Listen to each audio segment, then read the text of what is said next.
Hey, I'm Robert Pearson, and this is Follow the Leader. And try to leave this kind of stuff alone, but I'm going to do a takedown video of Jordan Peterson. A lot of people have been aware that he's a charlatan, excessively intellectual charlatan for quite a while now. And it's not exactly new news, but I just felt insulted that he would spend an hour and 43 minutes not answering the question that he believes in God. And along the way, he basically insults the intelligence of his audience, and moreover, he misquotes scripture and continues to be a materialist closet atheist who he's leading a lot of Christians astray with his utter nonsense. So I'm just going to do a a takedown argument by argument as he goes and does his thing. I'm going to play some, and I'm going to pause it and interject as we go along. Then just kind of draw out as he's making a bad point, as he's misusing a Bible verse, because he speaks in kind of rambly ways, and because he has the floor, nobody calls him on his nonsense as he goes. And the few times he's been in the room with people who had the intelligence or the background or the knowledge to do so, they're kind of aghast at how clueless he seems to be for his position, and they're generally being polite. So I just want to share that little voice in the back of my head with you guys that just screams at me every time this man begins to speak. Now, this isn't new. A lot of people have known he's a charlatan for a while. But this is just, it's infuriating the way he leads good people astray. And so, this is also my first time using some stream software, so I apologize in advance for the errors that are about to occur. Alright. That should do it then.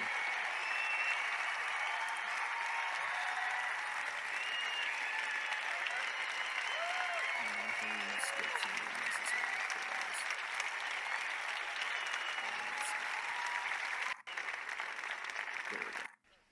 Alright. Start your nonsense, bud.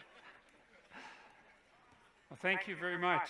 It's a great pleasure to be here in this massive hall. I can't believe that all of you decided that coming to talk about the topics we're going to talk about tonight was the top priority in your life.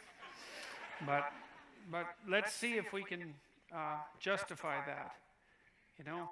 I should hope so. I can't even imagine what the cover charge was to get in, but I don't think it was cheap. I hear the guy charges $300 to shake his clammy hands. So, you gotta give respect to that beard, though. It's a good-looking beard. That might be a good aim. See if we could make it worthwhile. So Yeah, you think? make your decision correct. So you may know or not that I was on a television show last night, Q&A. Briefly, you may know or not. Brief pause, and then a secondary statement that directly contradicts the other statement he just made. He uses that a lot, and watch for it moving forward. You may know or not. You may know, or you may not know. May implies conditional. You don't need to restate it both ways. But he does a lot of this with other things where I don't find it not credible, but I don't find it credible. It's either unbelievable or you believe it. He uses this quite a bit, so just something to listen for moving forward. That way I don't have to stop it on all of them.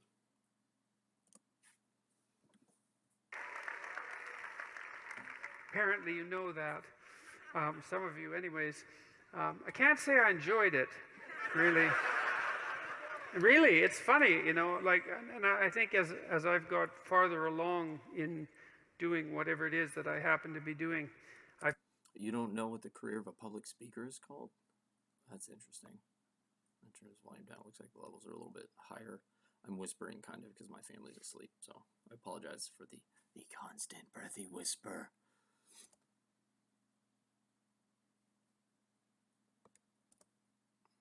I find those events more and more stressful. I don't know exactly what it is. I think it's the proclivity of everything. Everything has to be mangled in some sense into a preset format, and the fundamental format really is that everything has to be political. Actually, the fundamental format is everything has to be concise, which you seem to have a problem with. Also, lying is stressful. That's why it's unpleasant for you. And everything isn't political. So that's not helpful when you're trying to discuss things that aren't political. And I'm not complaining about it. Well, I suppose you just did complain about it. Actually, that's what you were doing, is actually complaining. I am. It's surprising to me how much it takes out of me, say, compared to doing an event like this, which I really enjoy doing. Like, I spent a lot of time preparing, and there's a lot of you, and I really want it to go well and all that, but this is much less dreadful. I guess that's right. Probably because you're getting paid something to the tune of $1 million to be there, because they all paid a bunch of money to come see you. Whereas typically those interviews are done for free. And, and then there's the strange constraints on format. People ask very complex questions, and then you have a minute to answer. And, it's called concision. Learn some.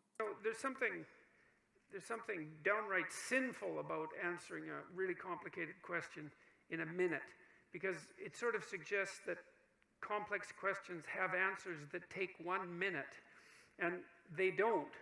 They have answers that take sometimes they take decades, and sometimes they take thousands of years, But of course, I can't expect a television show to allow for thousands of years. Right, which is why you have to be concise. That's what being intelligent is you take big ideas and make them concise, smaller, in reasonable chunks. Yeah, you have to funnel your thoughts into a soundbite. That's tough, man. Being a public speaker must be really hard for you. I'm going to get away from personal attacks. It's just, sorry. But the format itself works against the kind of thought that's necessary to actually have the discussions that are necessary. And so, anyways, having said all that, it went all right, I would say. So far, all that he said is he went on a TV program, was asked a complicated question, and didn't feel like he was given enough time to give a proper answer. That's all the information he shared, and we're like 4 minutes in. There were no nasty surprises, and it was a civil discussion. Whether it was a productive, I can't handle it. So that's something. But there was one question that came up, and I thought I would actually start talking about that question tonight, because I've never been happy. I've been asked this question a lot, and I've never been happy with the answer that I've given to it, and I've never really been able to exactly I've never been able to figure out exactly why I haven't been happy with the question. And so I'm going to try to answer it properly tonight, and then I'm going to talk more generally about 12 rules, about the book. Now, in point of fact, what he does is he doesn't answer it properly. He drones on for like 2 hours, and then also he mentions the book briefly in asides, unless there was even more of this, and then he talks about the book after this video, which I can't imagine paying money to have watched. It's fine. This question is directly relevant to the book, and so it should make for a good lead-in, but it'll enable us to talk about something that I think is really very much worth talking about, and I hope I can formulate the problem properly and then formulate the proper answer, at least more coherently than I've managed. I have this. So what he's doing here, just in point of fact, is a rhetorical device called inductive. It's the inductive method of presentation. And of all the rhetorical stuff he does, this one isn't particularly bad. It's a way of presenting information so your audience pays attention as you speak. By talking around your topic without stating it explicitly, it keeps a little air of mystery that draws people into the sermon. Who's the preacher from Mars Hill does this constantly. Rob Bell was notorious for it. It's a preaching method, and it's one of the ways to get people to kind of really stay hooked. But like, everybody knows what the question is in this case, and there's no reason to be mysterious about it. But that's what he's doing here. It's a rhetorical device called an inductive method of presentation. I followed this rule for a very long time, which I actually found was a Socratic rule. I didn't know this until really quite recently, until I wrote 12 Rules for Life. So, really, a career psychologist only recently read Socrates? Really? Find that hard to believe, bud. Socrates said that he had a daemon, and by which he meant an internal voice. And he said that he always listened to it. And that was what made him different from other people, that he always listened to this voice. And the voice didn't tell him what to do. It told him what not to do. And when the Delphic Oracle proclaimed that Socrates was the wisest man in Greece, in Athens, and in Greece, one of the reasons Socrates attributed her decision to deem him the wisest man was because, well, she said he knew nothing, but he knew in part that he knew nothing, at least in part because he was always listening to the voice of his daemon, his internal conscience. And then I just found out the other day. So what he's done is he's just now rhetorically attached the idea of your internal conscience, the Holy Spirit inside of you that is convicting the world of sin and judgment, called it a demon.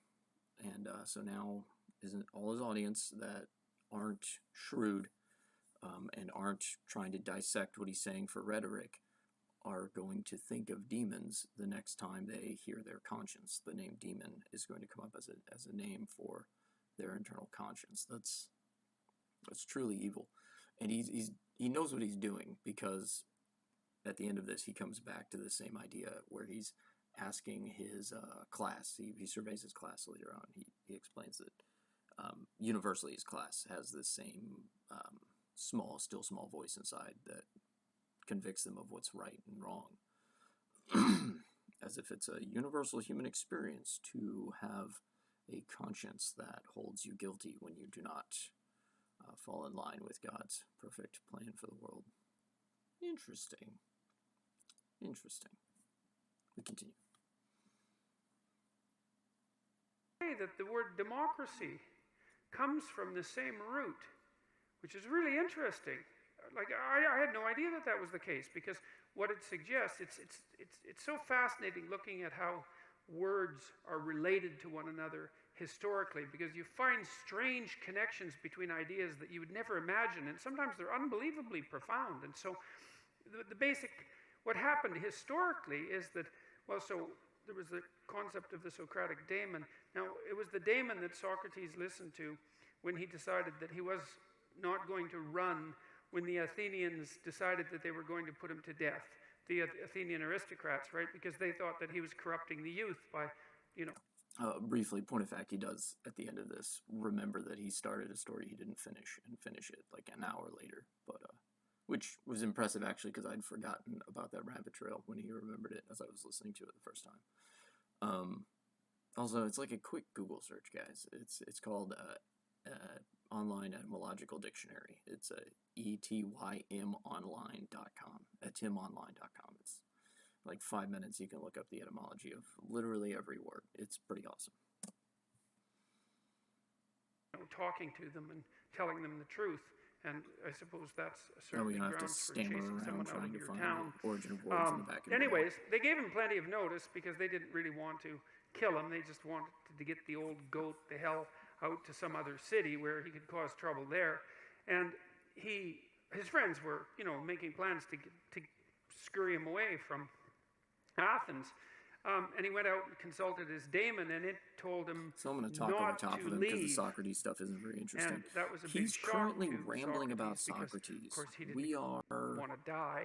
And we're like but 7 yet minutes he had in decided that to he was him always answering going the to question follow the of, dictates of do the you believe daemon. in And God? he And he hasn't stated so he that did question something as that the only a stated philosopher would objective do, was of reversed the his talk. assumptions. He thought, oh, well, I was And afraid of dying, He's still and rambling my about daemon Socrates. said, stick around, and so I must be wrong.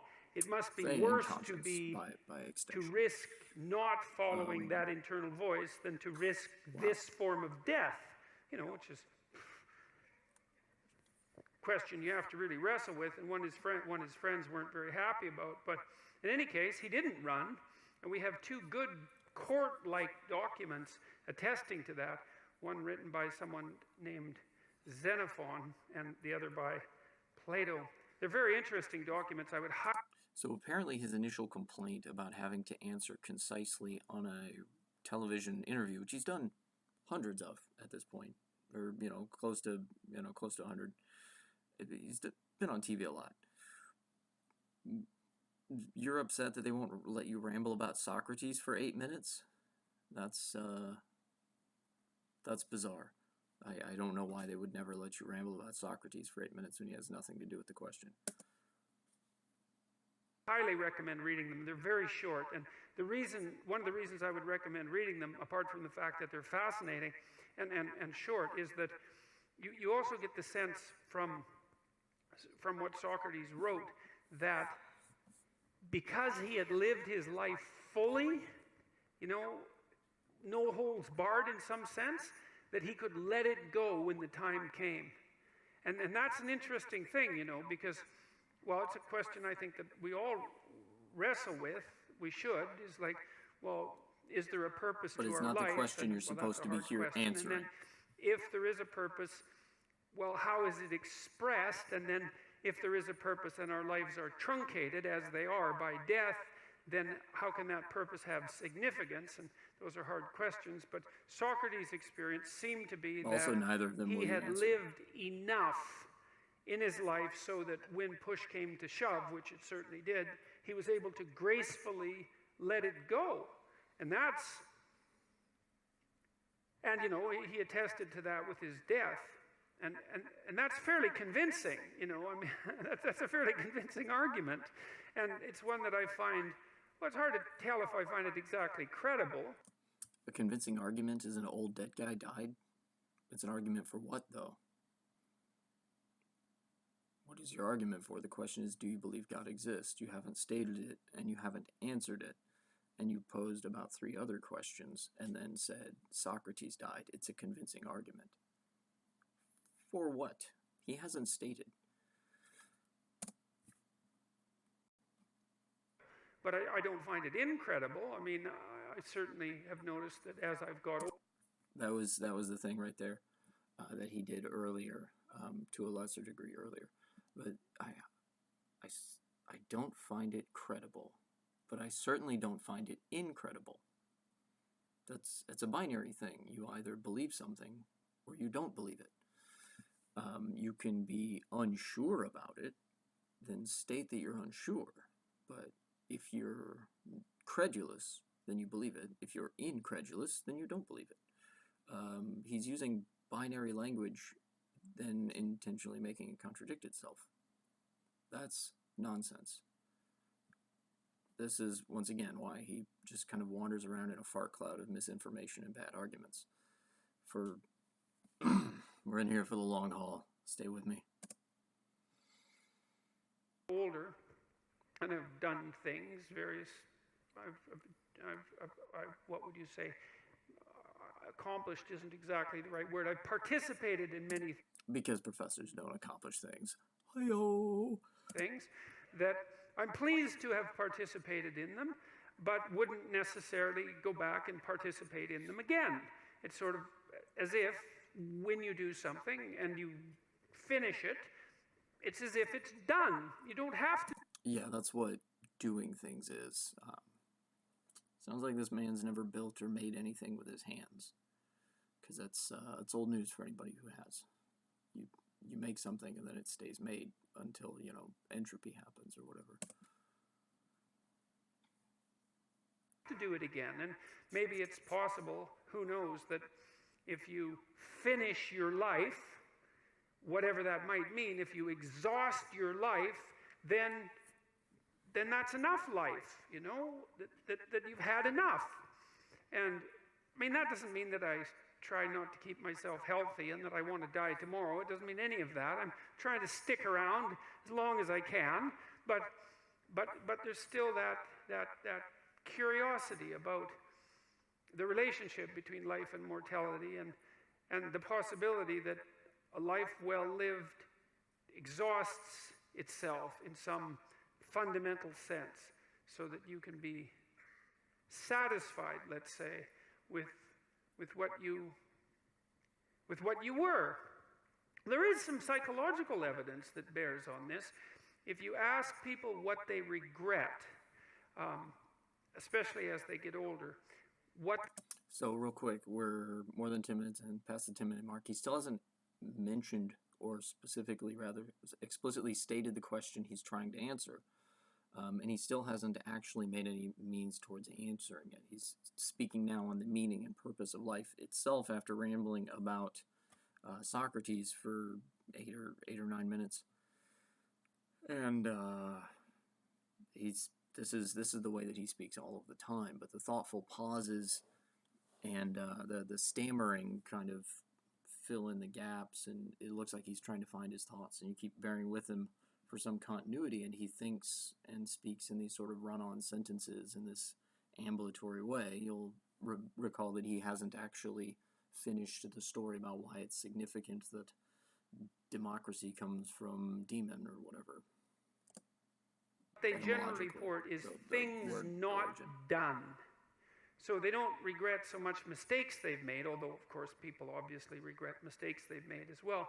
So they don't exactly regret sins of commission, right? Errors that they've actively made. They torment themselves for opportunities that had presented themselves that they did not, let's say, exploit or engage in.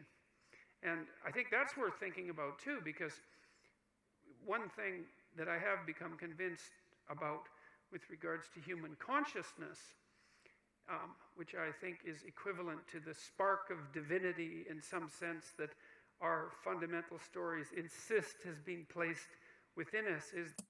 Fundamental stories is a phrase he's going to use quite a bit. As defined, the way he uses it is simply all religions on planet Earth is fundamental stories. And actually, if you watch or listen to his entire Maps of Meaning class, all 12 hours of it, he spends an awful lot of time in Pinocchio. And so those are fundamental stories, or ancient fundamental stories, is basically all religions and Disney movies. The fictional archetypes. He just kind of uses the fictional archetype of the classic archetypal story, right, of a hero goes out, accomplishes a thing, and comes back home, and he takes that and he just kind of forces it onto all of the religions all over the planet Earth, and then just by sheer force of his brilliant intellect declares that that's true, and kind of ignores all of the nuance and history and exacting details of any of those world religions. And, the fundamental places where they contradict and they're not the same. He just kind of whitewashes it with a good, healthy coating of ignorance and psychobabble. That human consciousness is that faculty that confronts potential itself. I think there's good neurological evidence for this, by the way, for those of you who are scientifically minded, because we build... None of which he'll explicitly cite. ...circuits within us for habitual action that we've practiced many times that seem to run in a very deterministic fashion. And we are a strange combination of deterministic and non-deterministic as far as I can tell, but... As far as I can tell. Sure. What our consciousness seems to be for is to encounter those things that we have not yet encountered. And those things that we have not yet encountered seem to me to be those things that have not yet been brought into being.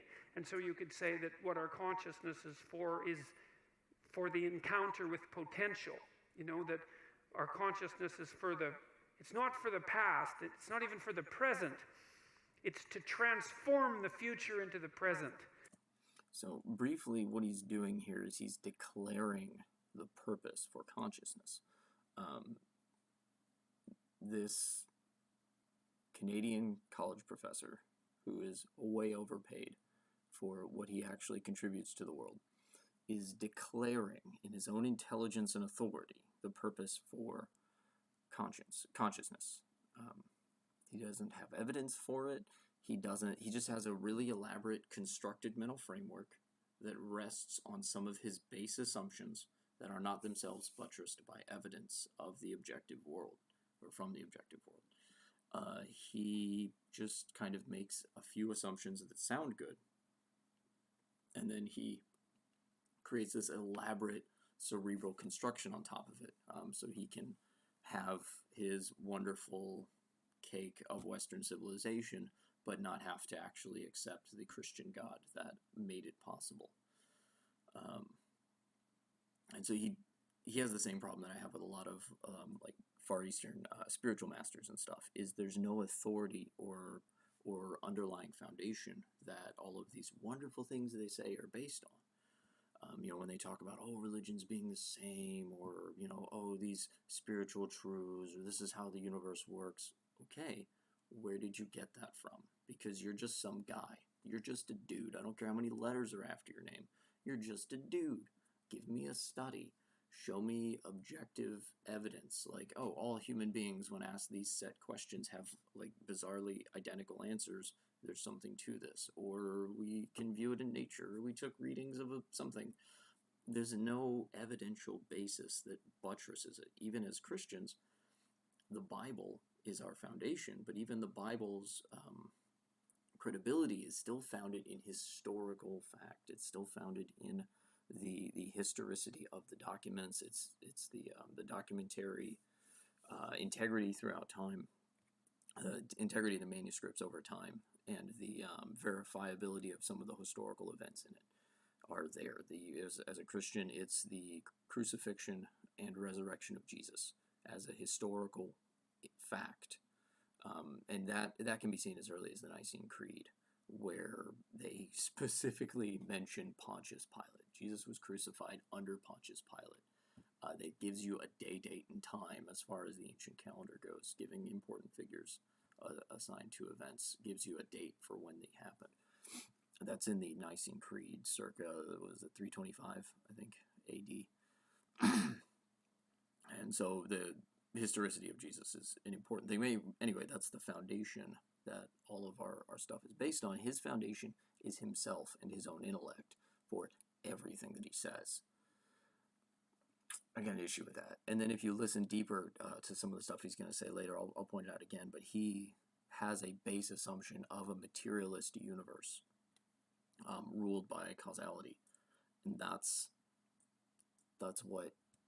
where he lives. And so everything that he says is assumed in an evolutionary, deterministic, materialist universe, and then proceeding from there based only on the foundation of Mr. JBP's intellect, vast, spanning intellect, then is the structure from his arguments are built on that. And really that's what our consciousness does. When you wake up in the morning, you have a new day ahead of you, and the day could take you in very many directions. And the weeks and the years, all of that can take you in very many directions. And you have some apprehension about what those directions might be.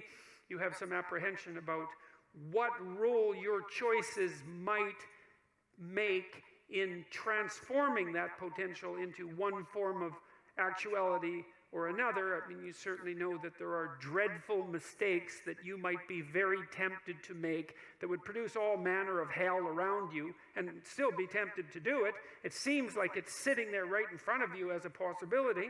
You also know that, you could haul yourself up out of bed and attend to your duties and do the sorts of things that you're supposed to, and set a few things right that day and that week, and that likely things would at least not be worse, and they would probably be better. And I do believe that, I don't understand how this can be the case. I don't understand how it is that consciousness can function in that way, because I think to understand that, we would have to understand what it means for the future to be only potential rather than actuality, and who the hell understands that?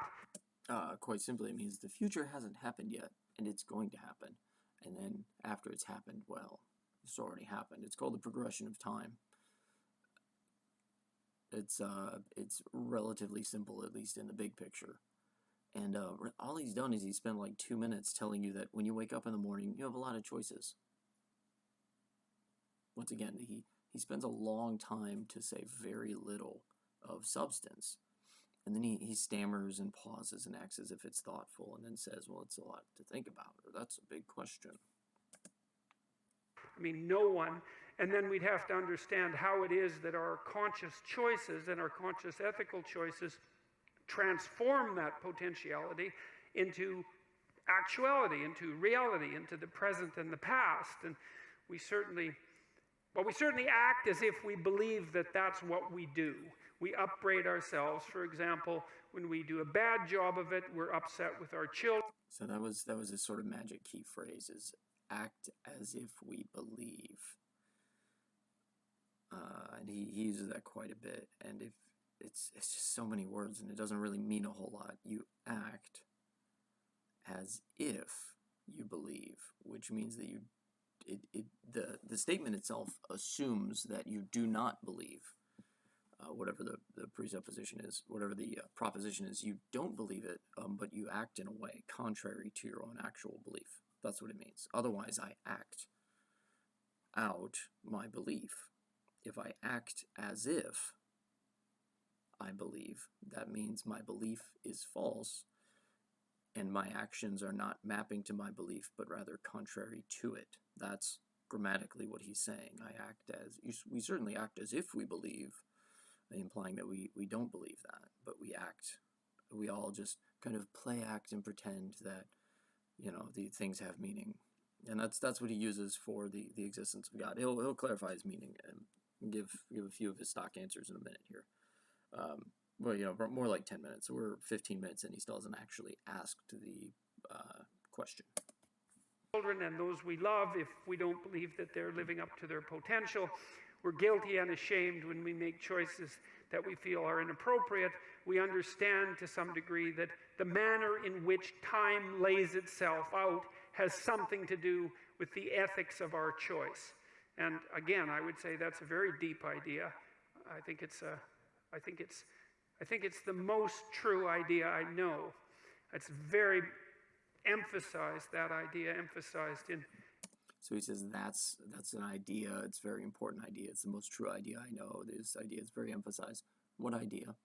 In listening to him, can you, in a clear, concise sentence, state the idea that he just said is very important and the most true? I've been paying attention very closely right now, and I can't.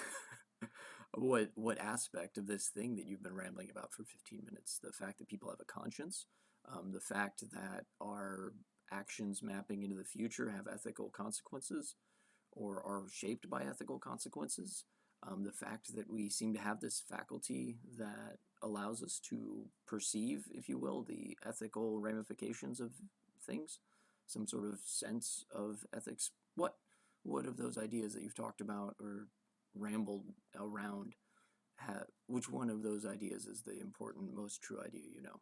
Because you failed to specify. Ancient religious stories, such as those that are outlined in Genesis, or in Genesis with its strange insistence that, God is that which brings order out of chaos. Real quick.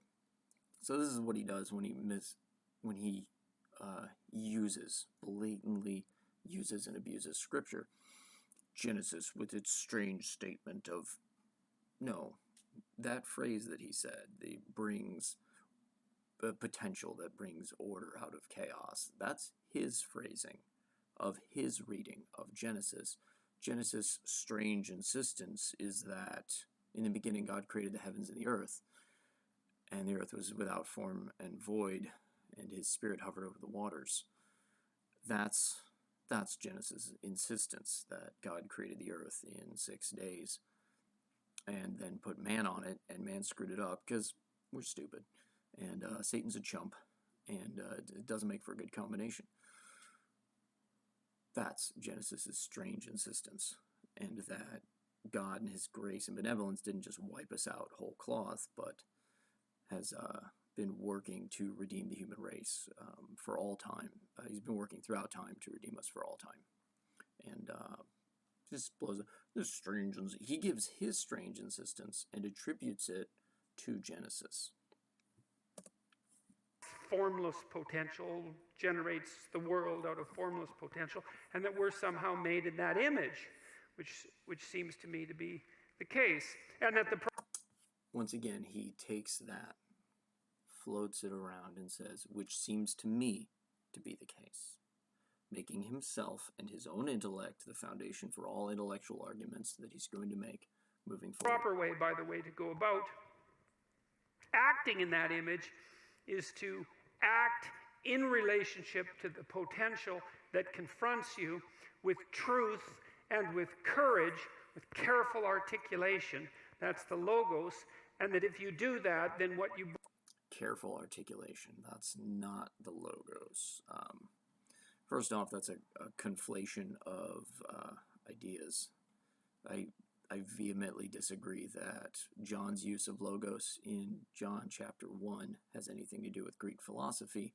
Why would a Jewish fisherman have been sitting around reading Plato instead of, I don't know, the Septuagint, which uses logos of God pretty consistently to be the Word of God that travels and moves as an attributed as a person? The word of the Lord came to me. The verb used there is applied to people walking around. In Ezekiel, used tons of times in Ezekiel and Isaiah and Jeremiah in the Septuagint. Not Greek philosophy. Also, in Greek philosophy, it's the logical order of the universe, not you carefully choosing your words. Jordan Peterson. Bring forth is good. So, anyways, those are all background ideas that are associated with 12 Rules for Life, and they have a bearing on this question that I want to answer tonight. And so I'm going to sit. I have some notes, which I don't usually use, but I'm going to use them tonight because I haven't got everything about this particular notion memorized in some sense yet, because I'm still working it out. You literally get paid to think about things and talk about them. So you couldn't be bothered to remember some stuff. We'll see what happens.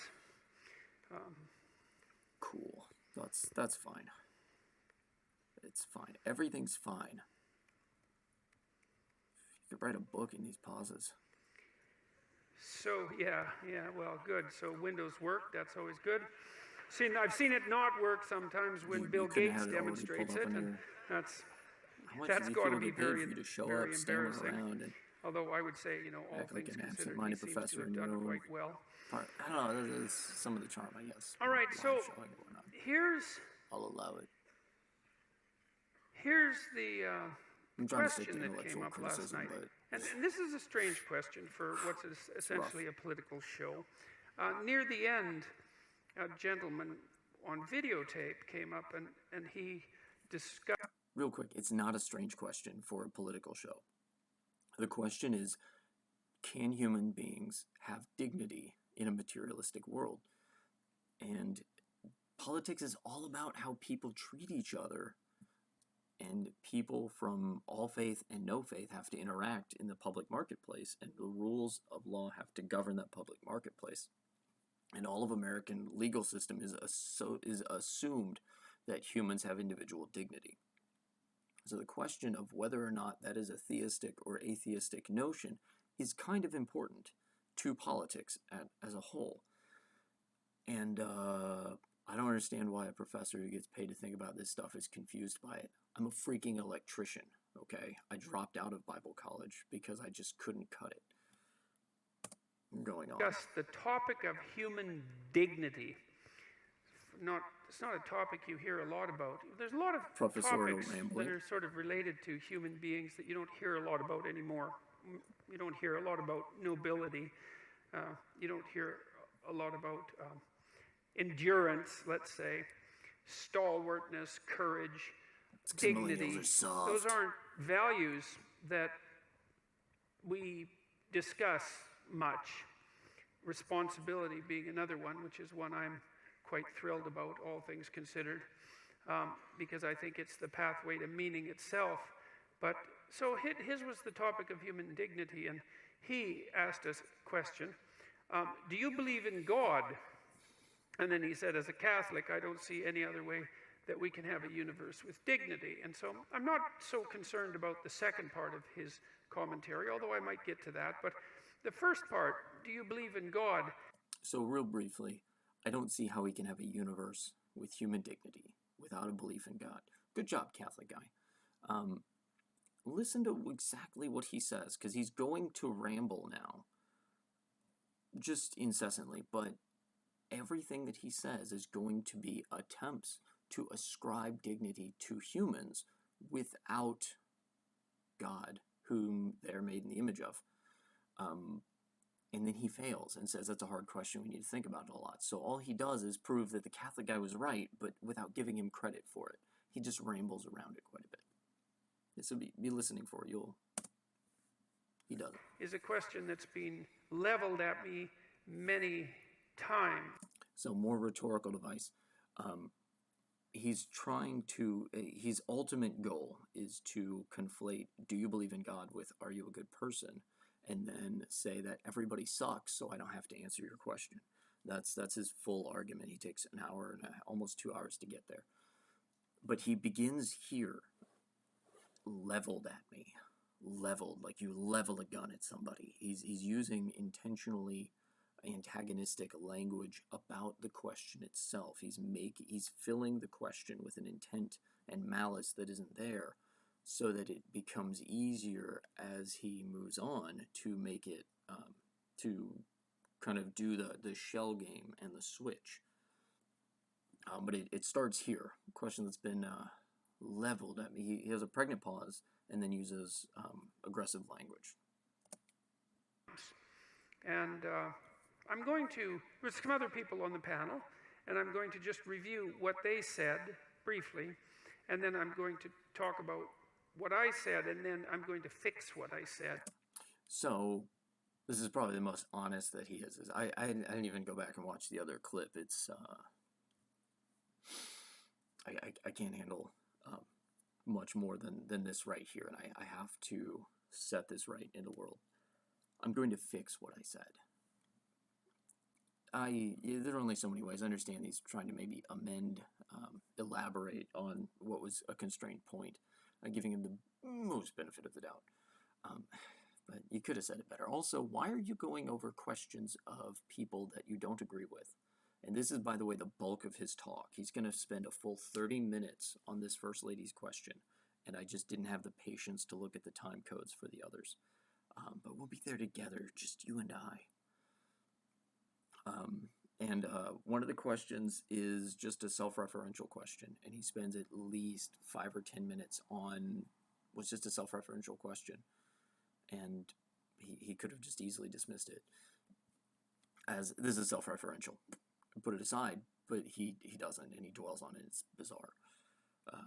It's a bizarre waste of time for everybody that paid good money to be there. I hope, so that it's better. At least that's the plan.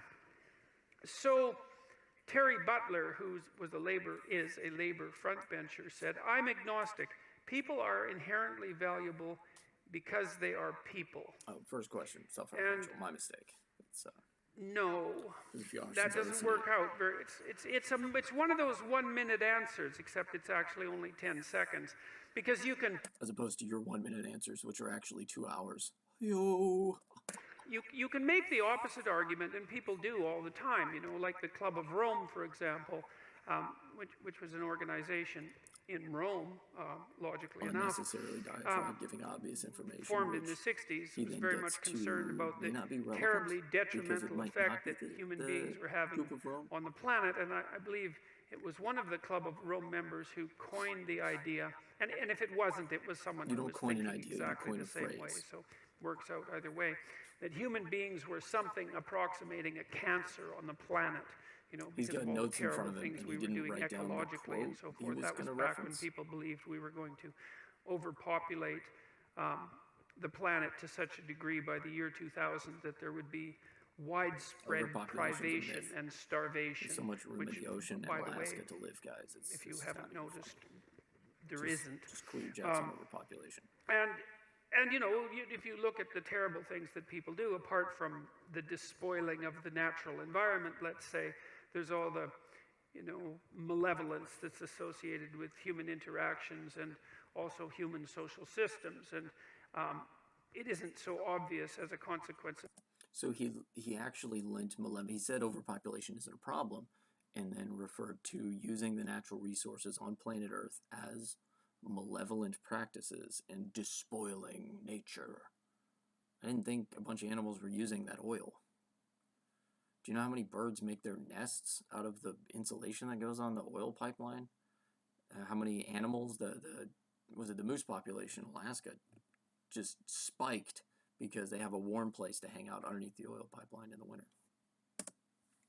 Of that you can make a straightforward case that human beings are inherently valuable merely because they're human beings, because you can make an equally logical case from first principles that they're inherently still proving the Catholic destructive, or that they should be perhaps limited in their ability to procreate, or that they are a catastrophe for the planet as a whole, or that our entire history is nothing but a sequence of what would you call unrequited malevolence, and that people generally can't be trusted. And so I don't find that answer particularly satisfying. I think it's called a self-referential argument. People are inherently valuable because they are people. It's like, well, you don't really get anywhere with an answer like that.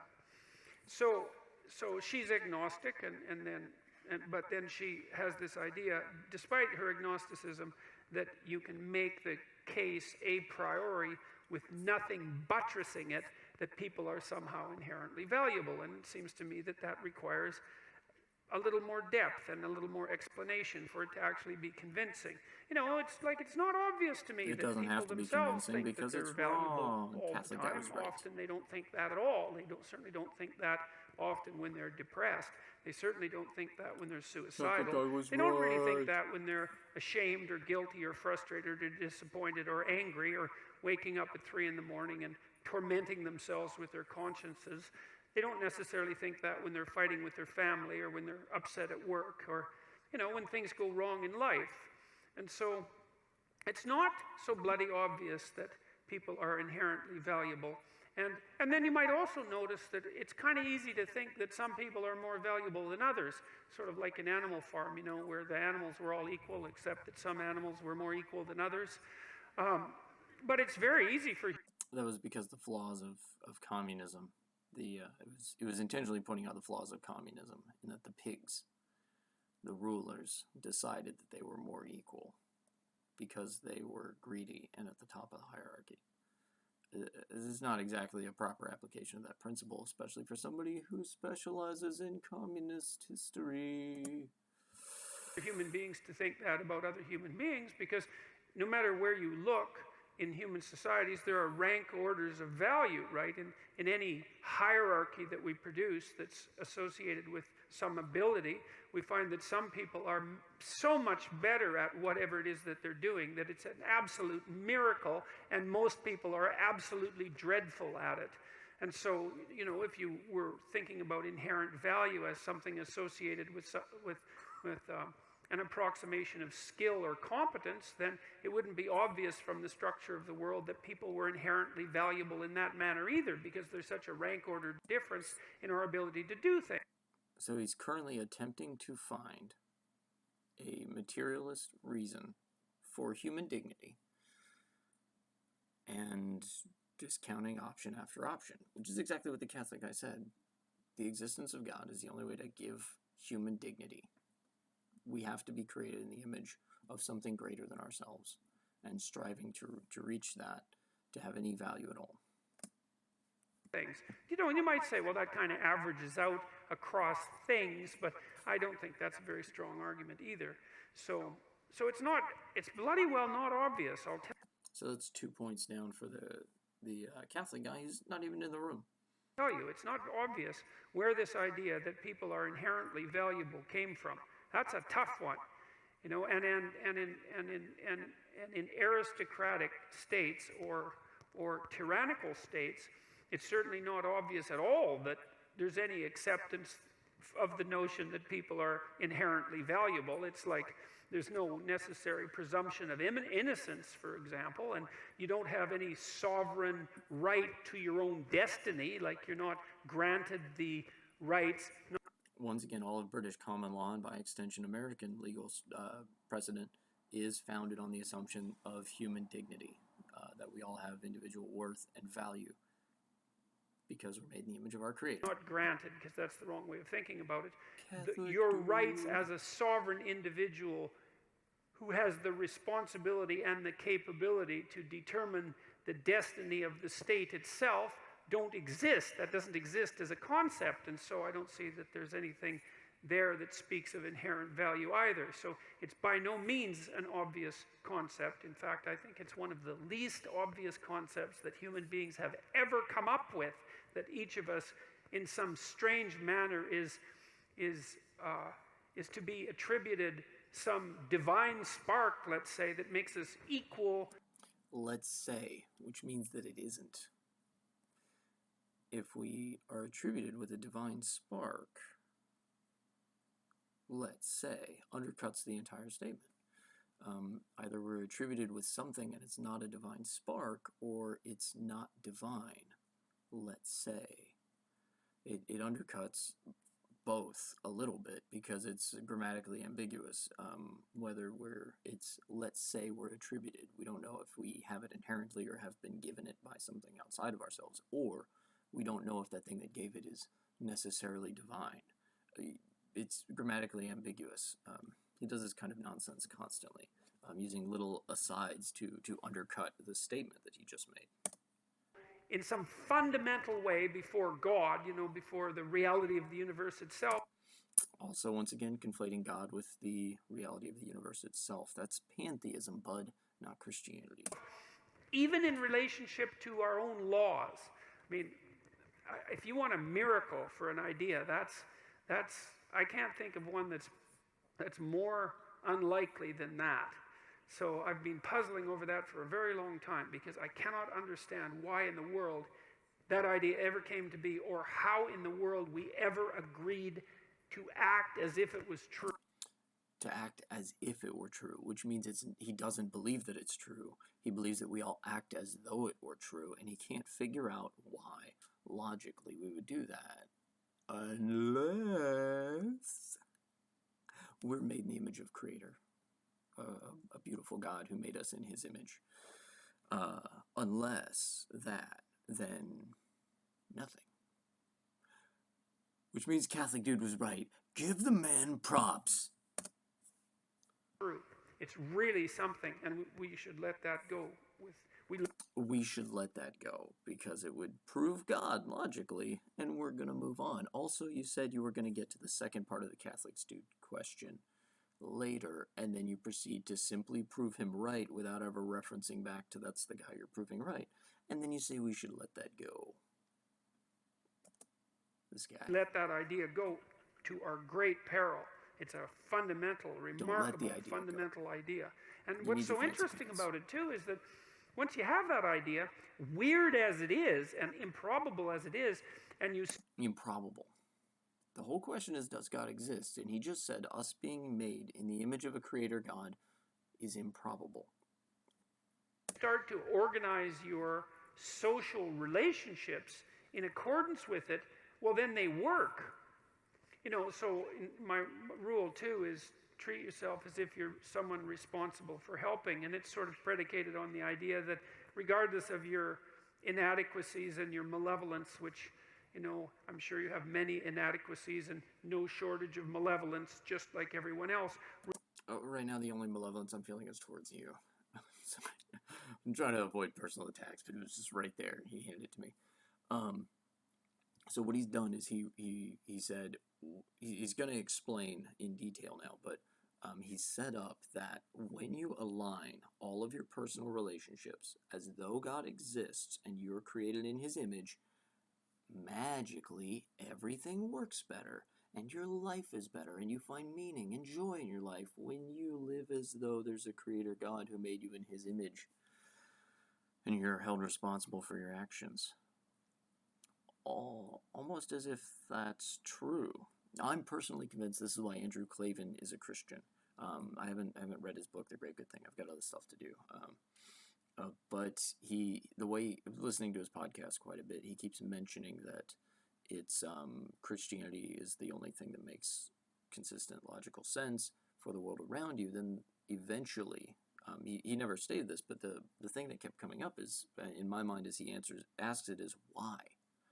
Why is the Christian concept of a God that made you in his image and loves you and then creates a way for you to be redeemed and have your shame covered and allow you to live forever, why does that suddenly give your life meaning and purpose and joy and make every interpersonal interaction better and more natural and fluid and loving and happier and kinder and your whole life is better? Why?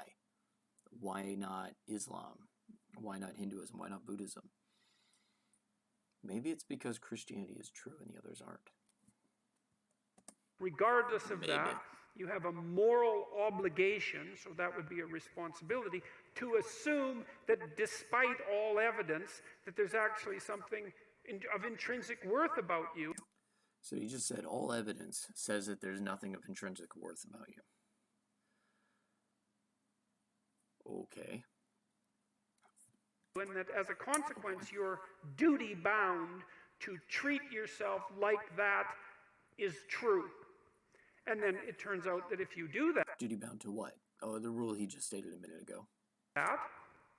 His rule that came out of his brain. Well, then your life gets better. And I don't mean happier exactly, although I would say it gets happier.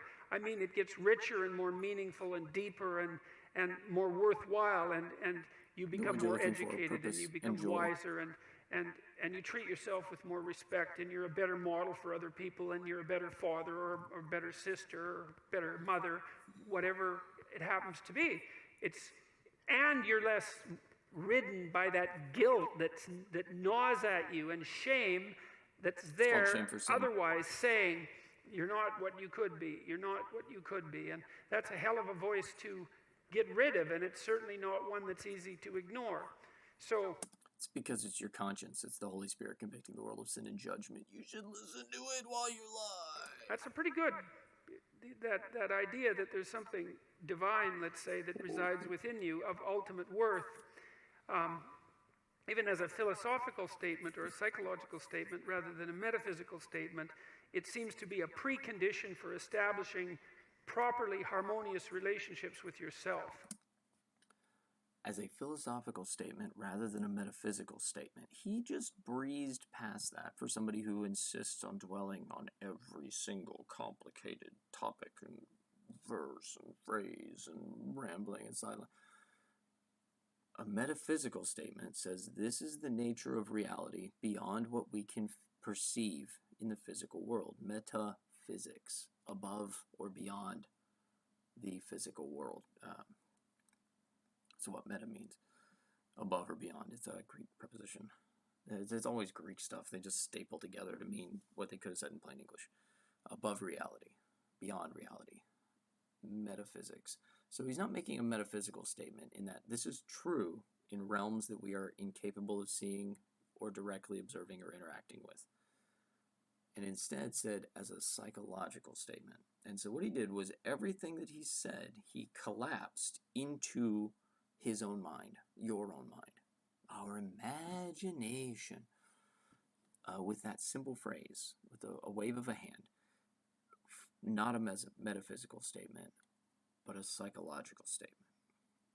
It's useful psychologically, not true metaphysically, which means you don't believe that God's real, but you think the idea of God is useful. 30 minutes in, we've been able to discern with like a magic Jordan Peterson decoder ring what his answer is. We finally gave us enough information to confirm it, but now he's going to still ramble on for like an hour.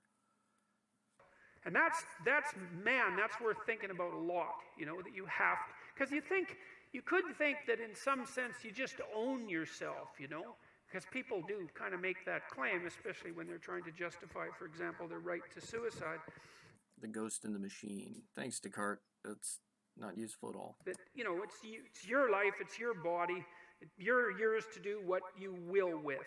And if that was true, well, then it would seem to me that life would be a lot more straightforward, because you would just tell yourself things that you would instantly obey and believe. So first of all, you'd tell yourself all the things that you were going to do, and then you just run off and do them, which you don't, obviously, because it's much more difficult at that. And then you'd also say, well, enough of the guilt and the shame and the negative emotion and the disillusionment and the vengefulness and all those things that make life hard, especially the self-recrimination. It's like, what the hell do we need that for? And if we're our masters of our own destiny and owners of our own fate, then why can't we just command to ourselves that be dispensed with? And like, that doesn't work. What he's just done is a interesting thing. So he's basically restated Paul's argument from Romans 7, towards the end of 7, I think. The end of Romans 7. Yeah, because 8 starts with, now therefore there's no condemnation for those in Christ Jesus. So the end of 7, Paul's battle between the spirit and the flesh. I want to do something and then I don't do it. And I do something I don't want to do. That's almost as if your spirit is at war with your flesh, and that you're struggling against gratifying the flesh or gratifying the spirit. Also, quick side note, what he's done is he's created a logical argument that undoes the lie of Satanism, that you are your own God, and that you are God of your own universal experience, because then why don't you exercise more? Why don't you eat healthier so you can live longer? Why don't you do those things? Why do you feel guilty? Why are you sad? Why are you crying yourself asleep at night, every night? If you're your own God, save yourself from death. If you're your own God, at least save yourself from sadness, from lethargy, from not getting enough sunshine. You can't. So he deconstructed the fundamental lie of Satanism and restated the Apostle Paul. But it's still subversive, because the entire context for that is he's not answering the question of does God exist. And remember, he said previously, he framed this entire diatribe as a psychological statement, not a metaphysical statement. In your I've never seen anybody able to do reality that. Beyond what we can perceive. I mean, you can fool yourself for very brief periods of time into thinking that might work, but you can say, but it doesn't work, and that's strange. And this is one of the reasons I love the psychoanalysts, because they were really the people, apart from the religious types, who figured out that whatever you are, you're not a unitary spirit. He just hand-waved just thousands of years of religious tradition that says humans are spirit and meat. And he's like, but this is why I like the psychologists, because they did it too. And the religious types had it figured out thousands of years earlier, but, I don't care about them. They're not 1800s Germans. Is it still... It's under your own dominion. You're something like a loose unity of a multiplicity of spirits, many of which are doing their own thing, which you're striving to bring into some form of unity. But even that unity isn't something that's under your control in any real sense. It's a unity that has its own nature that you have to exist in relationship to. And I would also say that that's one of the things that keeps people's feet firmly on the ground, because otherwise it's easy to become egotistical and narcissistic. If you think that you're the center of your own being, in some fundamental sense, then you're only beholden to yourself. You're sort of a self-created creature, perhaps you could think about What's the it that quote way. Michael Knowles uses But all the time? it A doesn't man work wrapped up like in that. himself It's like is a small the package indeed. ideal I that forget what he does. constitutes the unity that It's a good you one. might It's a good one. become then sort of manifests itself as something that you could strive toward but aren't. And it also serves as a judge. It's the thing that keeps you up at night So saying, he's describing right now there's some basically a things you're God just that you not create in attending your own to, and psychology you should get out at of it what because you could be but life aren't. is short, and there's You no feel guilty shortage when of you don't trouble measure that up. you might end up That's in, what he's and doing. a wise person would attend to the dictates of wise his person. conscience Who's a and, wise person? Define and wisdom. lay out his actions in the world according to what he knows to be true and correct. What's And true and correct? Define true. Define that correct. is how You people can't without think. God. And it isn't obvious that why we think that way. This is Isn't part of the obvious why we reason that think it that seems way. to me Maybe so because it's obvious true. that we have a religious instinct, because I can't think of what else you would We have a possibly religious call that other than a instinct. religious This is instinct. You know, how Nietzsche, when he proclaimed the death of God, we have a religious instinct. That's his fundamental premise, is that in a materialist universe we evolved, and from natural selection we evolved from rocks because it rained on rocks. Humans sprung out of the ground, and then we have a concept of religions and God and individual worth and value that has no meaning except that it's very useful and very true to how humans interact with the world around them, and how the nature of humanity, maybe it's right, and maybe we didn't evolve. which by the way was no triumphant proclamation, because he also mentioned that we would never find enough water to wash away the blood, which was his, what would you call it, prognostication for the 20th century, and a very accurate one at that. He believed that we would, in some sense, have to become as gods in ourselves in order to replace what we had lost. He thought that the collapse of the Judeo-Christian structure would be absolutely catastrophic for the West, and I believe that he was correct. And that the way out of that would be that we'd have to create our own values. We'd have to take the place of what was once, let's say, externalized and divine onto ourselves. And, you know, it's a hell of a theory. It doesn't hold up. And it's not, and Nietzsche is not an easy person to criticize, because he is an easy person to criticize. Watch this. Nietzsche's an idiot. You have to do a lot of reading before you find someone who's 1/10 as smart as Nietzsche. He has this funny line about his books. It's really quite comical. He said, takes most writers a whole book to write what I can write in a sentence. Then he said, no, they can't even manage it in a book. Yeah, that's called self-aggrandizement. It doesn't mean he's smart. It means that he thinks he's smart. It means he's full of himself. Almost as if he thinks he's his own God. And that's actually true. I mean, if you read Nietzsche, Beyond Good and Evil, for example, you see that very esoteric. Yes. His thought is so powerful that it's really a kind of miracle. What the psychoanalysts realized, though, I could see how somebody like Jordan Peterson would think it would take him multiple books to write a sentence worth of information. It's maybe one sentence after 2 hours. This was particularly Jung's contribution, I would say, Carl Jung's contribution. He was a great student of...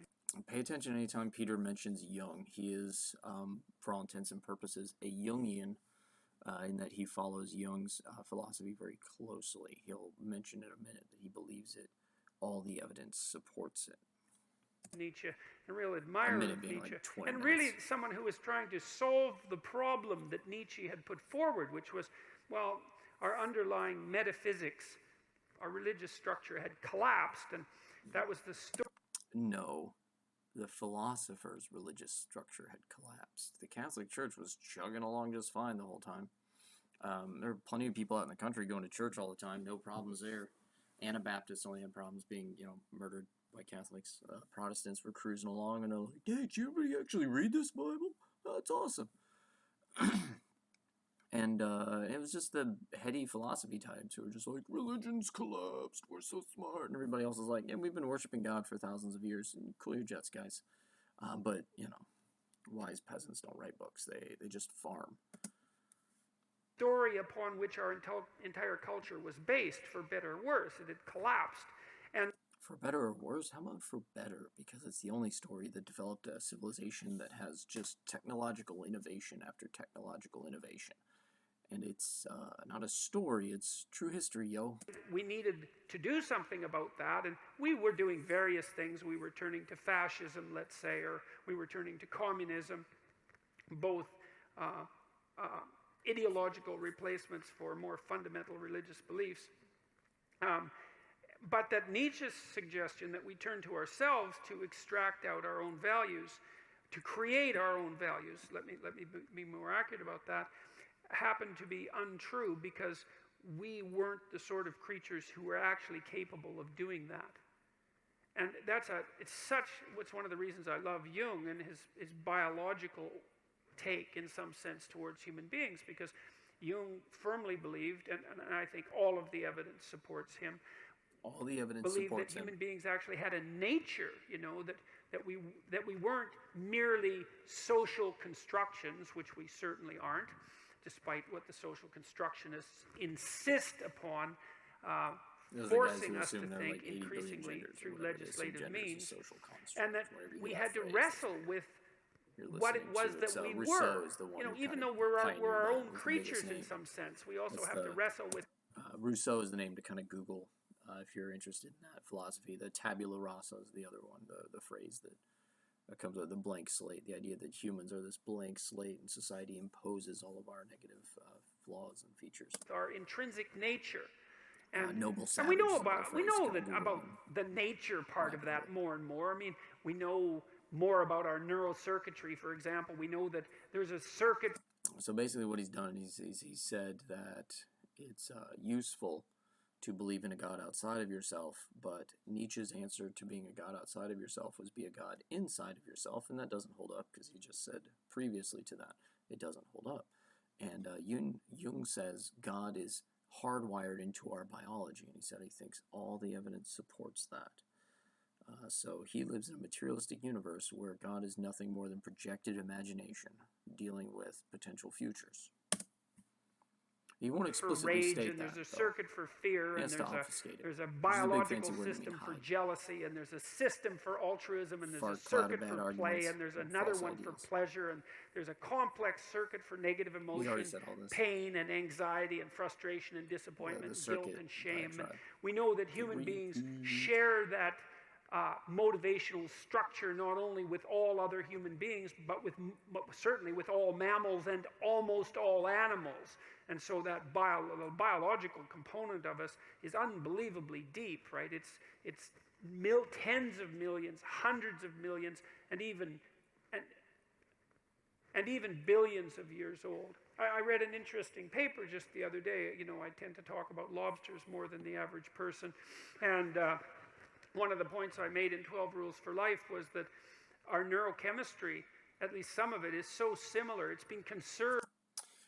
I read an interesting paper the other day. Our neurochemistry is so... I'll let him finish that.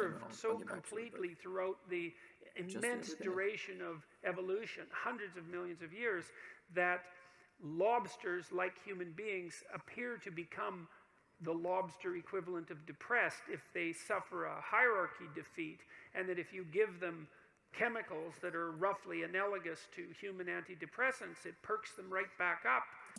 So what he just said was something that he said in his first kind of breakout interview where he shuts down the feminist lady on some BBC broadcasting network. He shuts her down pretty skillfully. But he makes reference to the lobster hierarchy and the fact that they respond to human antidepressants. But he started this by saying, I read an interesting paper just the other day. Okay. That interview was like a year ago. That's a bold-faced lie. He's known that before he did that interview, he already had a small YouTube following that was already calling themselves lobsters because of it, which I believe is referenced in that interview. Their posture improves and they'll go off and fight. And when I first discovered that, it just blew me away. I never recovered from it. I thought, Everybody my listening has heard God, this story really, already. the continent is It is too 350 respectful million to years boo of him off the stage continuity in because they paid good the money to do structure that. of those systems. And you know, we know the serotonin system, which is the system I'm talking about, Yeah, does everybody listening knows govern this already. Anybody your who's I already observation knew of that. And where I you listened to his sit maps in and a meetings social like hierarchy, 200 like it views, and does I was for like, okay, I'm many, many animal species. And as one consequence of that, regulates your emotions, so that if it sees that you're a relatively high status creature in your local environment, then it tends to Well, he allow spent you like to 5 feel minutes on this more stuff. His positive audience already emotion and knows, less negative emotion. demonstrably And if already it knows. sees you as a They low paid how status much to creature come see in your him? local These are people comparative that already know environment, who then he it does is the and has listened to opposite. quite a bit. It overwhelms you with negative rambling emotion and on. suppresses positive emotion. And so, you know, and that's really bad. No one likes that. So he just said feeling sad is bad. Nobody likes feeling sad. It's fundamentally, there's really nothing worse that can happen to you than that, to have. There's nothing worse that can happen to you than feeling sad because you're not at the top of your hierarchy. Torture, rape, murder, nothing worse that can happen to you than feeling sad. Now, that's not to denigrate people who have genuine depression. I know it's awful, but I'd rather feel sad than have my fingernails pulled out by rusty pliers. Nothing worse that can happen to you. You've had a soft life, Jordan Have Peterson. those emotions adjusted in that manner, so that the incentive reward and the motivation and the positive emotion vanishes from your life. So there's nothing to be enthusiastic or excited about, and all of the negative emotions, pain, disappointment, frustration, grief, all of those terrible negative emotions are tremendously magnified. No one wants that. It's the last thing you want. Perhaps it's the last thing you want. And, you know, that's partly why people are very, let's call it, what would you say? They're willing to fight for their position in their status hierarchy, and even for the existence of the hierarchy. Desperate to maintain hold of power? Be a good way to put it. He just spent 5 minutes telling people that being sad isn't good, and lobsters can be sad too, and his entire audience knows this, and every child knows being sad isn't fun. I don't know why he needed to explain it to everybody. Themselves. So, but here we are. Anyways, it is the case that human beings have a nature, and we have to contend with that nature, and so we can't just create our own values. So he definitively states that human beings have nature, and they can't just create their own values. Still hasn't said whether or not he believes in God, and still hasn't said whether or not human beings have any dignity. Oh, he said he was going to let that go. That's right. Catholic dude's right. Catholic dude was right. And what Jung, especially Jung, Freud started it, but especially Jung, believed that, well, in some sense, what had happened was that we had lost the externalized religious narrative that had been projected by our imagination out onto the world. You know, think about being projected. What had happened was that we had lost the externalized religious narrative that had been projected by our imagination out onto the world. Our religious narrative was projected by our imagination onto the world. This is Carl Jung's premise as he introduces it just now. Do you remember, like, I don't know, it feels like an hour ago now. It's probably only been maybe 5 or 10 minutes. He said all of the evidence suggests Jung is correct. So all of the evidence suggests every single world religion is simply a projection of human imagination onto the world around them. So the answer is no, Jordan Peterson. That's the answer. Your answer is no. And you live in a materialistic universe where mankind evolved from rocks. We're at what, the 37-minute mark? All right. You know, not even halfway. You think about the constellations and the names of the constellations and the idea that the skies were populated by gods, you know. That was an externalization of our imagination, right? Projected out into the world. We were seeing the world through our imagination, and which is exactly how we do see the world. And he just stated, we see the world through our imagination. That is exactly how we do see the world. That's his own insertion. He's not restating Jung's argument here or giving examples of how Jung's argument might be applied with constellations or whatever. He then has an aside that says, and that's exactly how we do see the world, through our imagination, which projects religious story frameworks onto reality as we perceive it. Which means every religion is false and made up. That's what you believe. As we proceed, we're better able to distinguish, let's say, what's imagination from what's objective world. But that doesn't mean the imagination disappears or that it's without value, because the imagination is part of what helps us, let's say, confront the future, because we do that with our imagination. And so it's not to say the imagination is without value.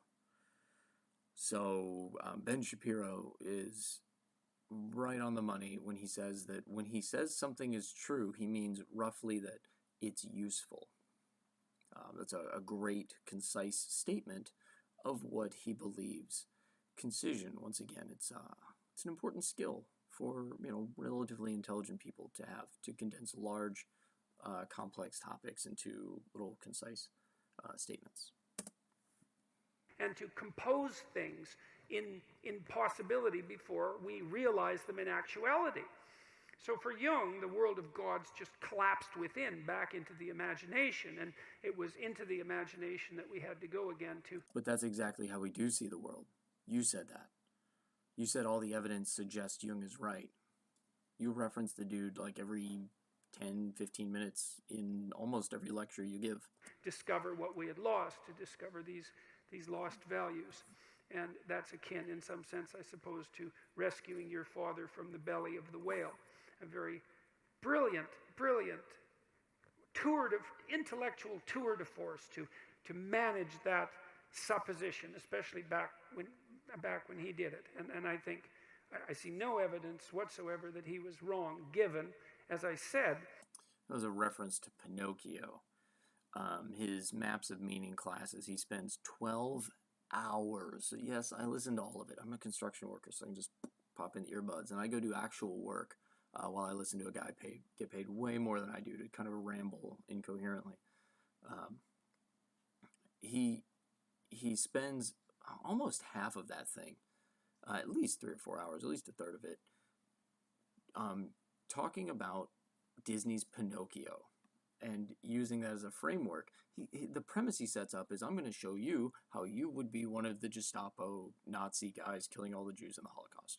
And then 12 hours later, he never gets back around to that initial premise, and he spent a third of the time rambling about Pinocchio. So that's a reference. If you don't follow Peterson too closely or haven't just waded through that milieu of nonsense. I picked up on a lot of his underlying materialism in when I listened to that. Probably about 3 videos in, but I was like, well, let's see where he goes with it. And that's kind of an interesting way to look at stuff, but it requires, as all universal religion, pan religions, where like all religions are really the same, it requires you to not understand anything about even one of those religions, to just kind of whitewash it with all the rest. That's what he does. Our radical inability to command ourselves as if we are our own in some fundamental way. Almost as if the spirit's at war with the flesh. We seem subject to intractable moral laws. And I'm not trying to make a case for the accuracy of those laws necessarily, or for their metaphysical origin, but I am trying... So he's not arguing that there are immutable metaphysical laws that we must obey in order to have a good life and, be righteous before the Lord. But he's going to argue that they're, psychologically useful. Trying to make a case for their psychological and phenomenological reality. You definitely experience them insofar... So he said reality. You definitely experience them. Your experienced reality is another way of saying your subjective reality, which is another way of saying your own head, or your imagination. He's simply rephrasing what Jung has done. He's not adding anything new to the conversation. As far as you suffer, let's say, from the pricks and arrows of your own conscience, and I doubt if... It's not the arrows of your own conscience. Those are the arrows of the Lord. Thank you, Stephen Hill. There's a single person in this room They're barbed who and they're doesn't razor sharp. regularly Look it up, it's in suffer Psalms. in that manner, and some of you suffer like that virtually all the time, which can also be a problem. The solution is repent, sinner. In any case, it's interesting to note that we're not exactly masters in our own houses, and that's Because Satan is Lord of this world, and if you don't serve God, you serve him. such an interesting thing to note, because you think, well, if we're not masters in our own houses, well, what is Then who is? it? Is it just a chaotic internal structure? Is it merely the voice of nature and nature's various instinctual subsystems? That doesn't seem to be correct, because we do integrate them into something approximating a unity. There's more than just the basics of nature. We have language, we have communication, we have culture. We build up above nature something that's more than nature, but we're still beholden to. Almost like we're made in the image of God, and he gave us authority over this world to fill it and subdue it, mayhaps. The question is, well, what are we beholden to? What is this that we're beholden to? Probably God. And socially, politically, and individually, that we cannot escape from. Well, so that's part of the question. Do you Another part you don't answer. believe in God? Well, that's part of the answer, actually. And, No, it's not. it's no bleak answer. But the first thing I'm trying to say is, try controlling yourself. Try acting as if you're the fundamental source of your own values, independent of any, what would you call it, transcendent ethical structure. Right, because you don't want to say deity or moral law. So this is where he starts to make the shift to, do you believe in God? To, are you a good person? This is where he begins the gray area. Because he shifted from, do you believe in God? Well, some people say that God is inside of you. And, well, it can't be inside of you because you can't control your own behavior. So how can you say God exists? This is where he's starting to make that conflation, that changing. He's replacing, do you believe in God, with, are you a good person? And, of course, the answer is no, because everybody sucks. To see if you can do that. We're all of sin. Try it for a week. Try it for a month. None I've are never righteous, met not anybody that could do it. Not even for a moment. I mean, I don't know how many of you have Not even for a moment? That's a little read extreme. Dostoevsky's Crime and Punishment, but I would highly recommend that if you're interested in this sort of thing, because it's the definitive study of this idea. Because It's a book a Russian guy wrote. The definitive study of this idea? It's not a study, it's a book. It's also a book he references incessantly. There's no way 95% of the people in that audience haven't heard him talk about Dostoevsky's Crime and Punishment already. He's still on that First Lady's question, by the way. He's going to pull up the two other questions. in Crime and Punishment, the protagonist Or one other question. commits the perfect murder, and he has his reasons for it, and many reasons, because Dostoevsky didn't mess around. When he wanted to give someone reasons, he gave them reasons, and Raskolnikov, the main character, had reasons for murder, and then he commits his murder, and he gets away with it. Yeah, we all know But this. things don't go well Anyone for who's Raskolnikov, listened to you more than 3 because times one of the knows things he this. finds out is that the Raskolnikov that you were before you committed the murder is not the same as the Raskolnikov as you are after you've committed the murder. And there's a dividing line there that you don't, it's like the red pill, I guess, right? That's the Matrix, correct? The red pill? Everybody knows the Matrix reference. Once Don't there's pretend you don't know that certain reference. actions, once you take them, there's no going back. And so that's what Crime and Punishment is about. And Raskolnikov tortures himself to death. Every action, well, there's not no going literally, back. but metaphysically, psychologically. There's no going back to every action. That's because we live in a causal, linear time universe. Because he cannot tolerate breaking the great moral code. And so it's a great book. It's truly a great book. And Because he doesn't it's want to say also moral law or God's law. extraordinarily, like it's a murder mystery thriller as well as being a deep philosophical book. He spent a lot of time So looking for the if words you're in murder the mystery mood thriller. for a murder mystery book that he thriller loves that's and talks also about a all deep the time. philosophical book, then that's the one for you. So now one of the other speakers on the panel, Van Badham, who Second answer now. Described what 43 minutes in, we're only at the second answer. Was described not by me as a writer, For a activist, self-referential and answer. Twitter. This was all, by the way, for a self-referential answer. That no, people aren't inherently valuable because they're people. That doesn't make sense. Rambles for 30 minutes after 15-minute intro where he rambled about Socrates. Queen, which is, I think, like being the Red Queen in Alice in Wonderland, something like that. I went on her Twitter site today to find out how many followers she has, but apparently I'm not one of them because I'm blocked. And it kind of surprises me because I didn't know that I'd ever tried to follow her, but That's not how blocking works on Twitter. anyways, she said, and this was interesting, she said, I'm a Christian and a Marxist. And I thought, no. His entire audience just laughed now. They laughed because they understand the joke. The joke is that those two things are fundamentally at odds. Marxist philosophy and Christian theology are fundamentally at odds. His audience laughed. That means they understand. It's not going to stop him from spending 20 minutes explaining it and rambling. Rambamble. You can only be a Christian and a Marxist if you, well, there's a couple of ways. One is that Spends 20 you minutes just explaining want the to joke. be all things that are good at once. He just implied Marxism is good, by the way. You want to be all things that are good at once. That implies Christianity is good and Marxism is good. He just breezes past it. Regardless of their internal contradictions. And so that would be one reason. And another reason would be that you don't know anything about Christianity or Marxism. That's why everybody laughed, Joel Peterson. And then the next would be that you're just compartmentalized. You know, like there's this idea that people can't hold two contradictory thoughts in their mind at the same time.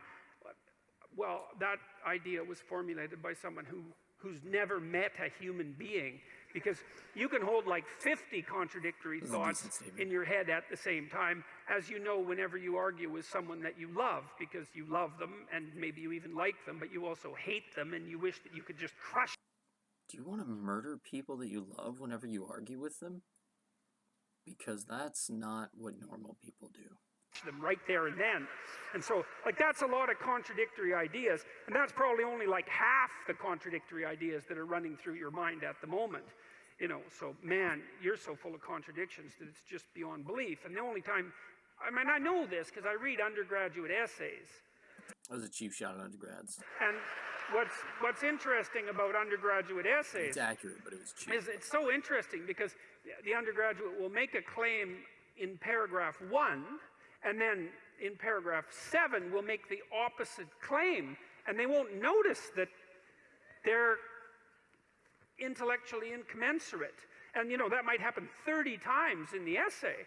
And the reason that works is because, well, they haven't been called on the paradoxes, but also because they haven't had to live the paradoxes through, because you really only straighten out your thought when you have like impulse A and impulse B, and they conflict at the same time, right? And you can either do one or the other, but not both. We're still you know, in if the it's middle A of today and explaining B the tomorrow, joke. well then you can't be a communist. You can hold those ideas simultaneously. But if it's or A or Marxist, B rather, right more now, precisely, Marxist then you and have a to Christian at decide, the same time. is A more important or is B more important? You have to put them in a hierarchy, and then you have to act them out, and you have to see what happens. And so then you find out if you're full of contradictions, and part of the way that you iron out your contradictions, which is very, very hard to do, is that you go out and you do a whole bunch of things in the world, like Socrates did. You go, you have your adventure in the world, and you put your ideas to the test, and those that work out in a paradoxical or counterproductive manner, you dispense with or put lower on the priority list or something like that. And that's how you discover that, you know, you can't hold incommensurate views simultaneously. Carl Jung said that Back to Jung. something like paradoxical views that are not made conscious will be played out in the world as fate. And that's really worth thinking about too. So if you have your, doesn't mean that it's true or useful, just that it's worth thinking about. And he just states it. And Jung said it, so it's got to be good, right? Call it your typical negative No foundation but human experience. intellect. You know, it's this thing that just seems to just keep happening to you. Bad luck, let's call it.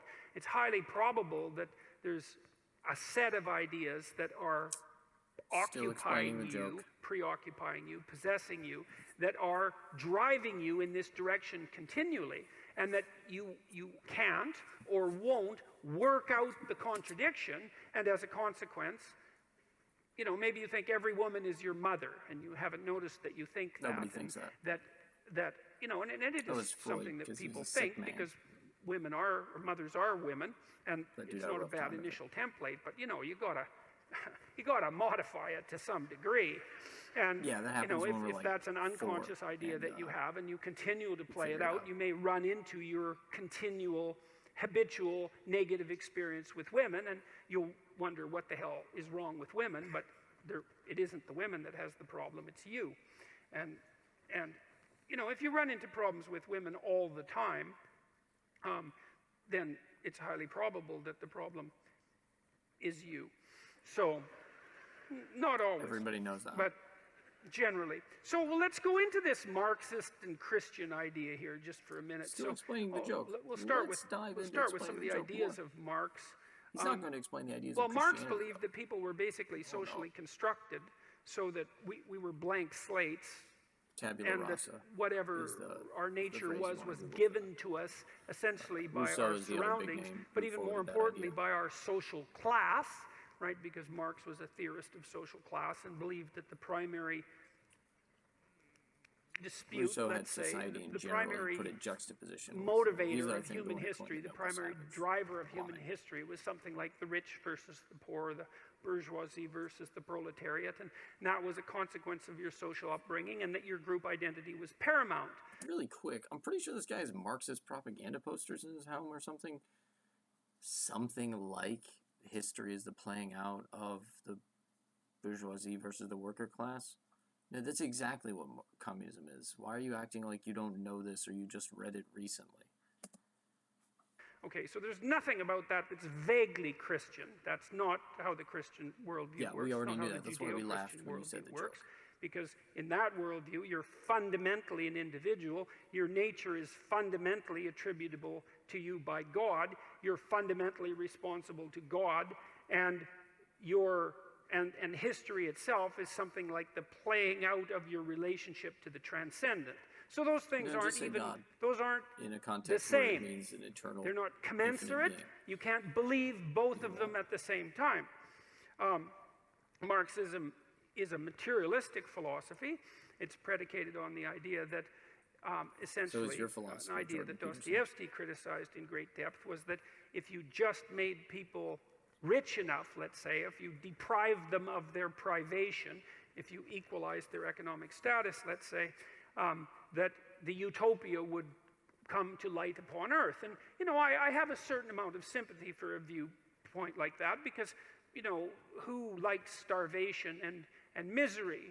You know, there's nothing positive to be said about that. But I think Dostoevsky was right, too, in his criticism of Marxism, although he wasn't directly aiming this at Marx, in Notes from Underground, where he noted that, you know, if you gave people what they wanted in terms of, let's say, bread and circuses, if they had, as he said, nothing to do but eat cakes and busy themselves with the continuation of the species, which is kind of a nice phrase, that the first thing they would do is take a hammer and smash things just so that something improbable and strange would happen, just so that we could have our way. He's explaining why it's kind of a materialist philosophy doesn't recapitulation work. of the idea of original sin in Dostoevsky's subtle manner, is that we're the sorts of creatures that, you know, what did he say? We're ungrateful. That's the thing that primarily distinguishes us from animals, is we're ungrateful and that we can curse. That was what he thought made us different than animals. And that even if we got what we wanted materially, that wouldn't satisfy us because we're not the sorts of creatures that can be satisfied with material possessions, let's say, or material comfort, because it isn't even obvious that we're after comfort. I mean, what do you want? You want to just lay in a feather bed and eat peeled grapes all day? I mean, maybe for an hour or so, that might not be a bad idea, but, you know, it's going to get dull pretty quick. You're going to go out looking for trouble. And it's certainly possible that the more material resources and the easier they were to get that you have at your disposal, the more creative ways you're going to find to... Look up the Mouse Utopia project if you're not familiar with it already. It's alarming what happens when you just give mice enough food, as much food as they want, and just they're allowed to lay around and just hang out. It got horrible. Cause yourself trouble really when you go out and look for trouble. They all turn out that way. And that's a testament to the human spirit. And Dostoevsky knew this. It's like, well, whatever we're here for, it isn't the utopia of equal material distribution. That's not. We're not looking to be fed and asleep, you know? And I don't know what it is that we're looking for. God only knows. Maybe what we're looking for is to continually keep looking, something like that. Or maybe what you're looking for is God. I mean, that's the sorts of creatures that we are. But the creatures that look for God.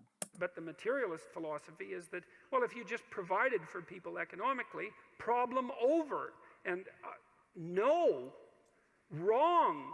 I mean, most of you... That's the first plain true statement he said this whole time, in an hour. You are, as given that you're going to be ill in one way or another, and that you're still subject to mortality and all of the terrible natural limitations that human beings are characterized by, you're about as well off as you're going to get.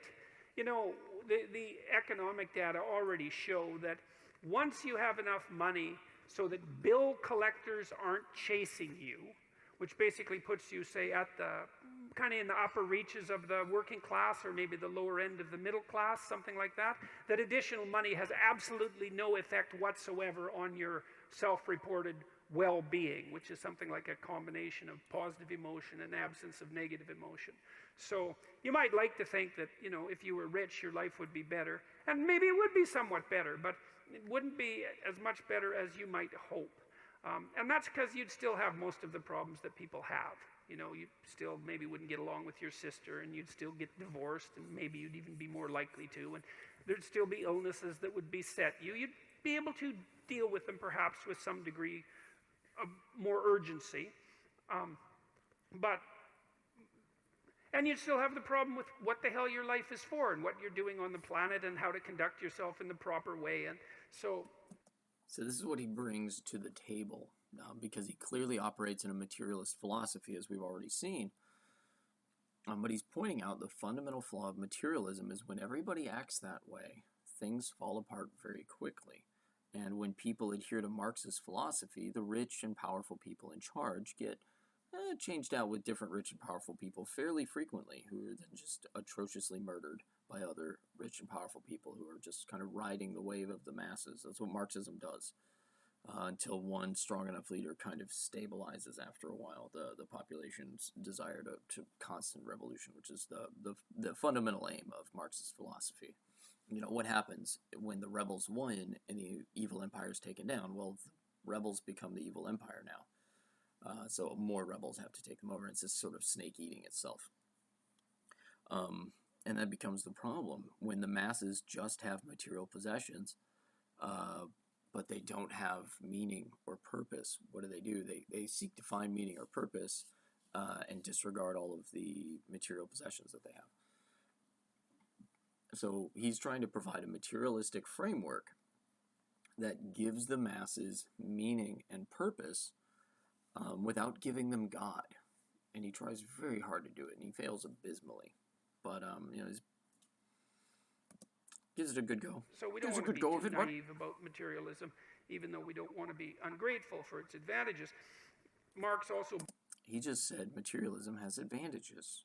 We don't want to be ungrateful for its advantages. What advantages?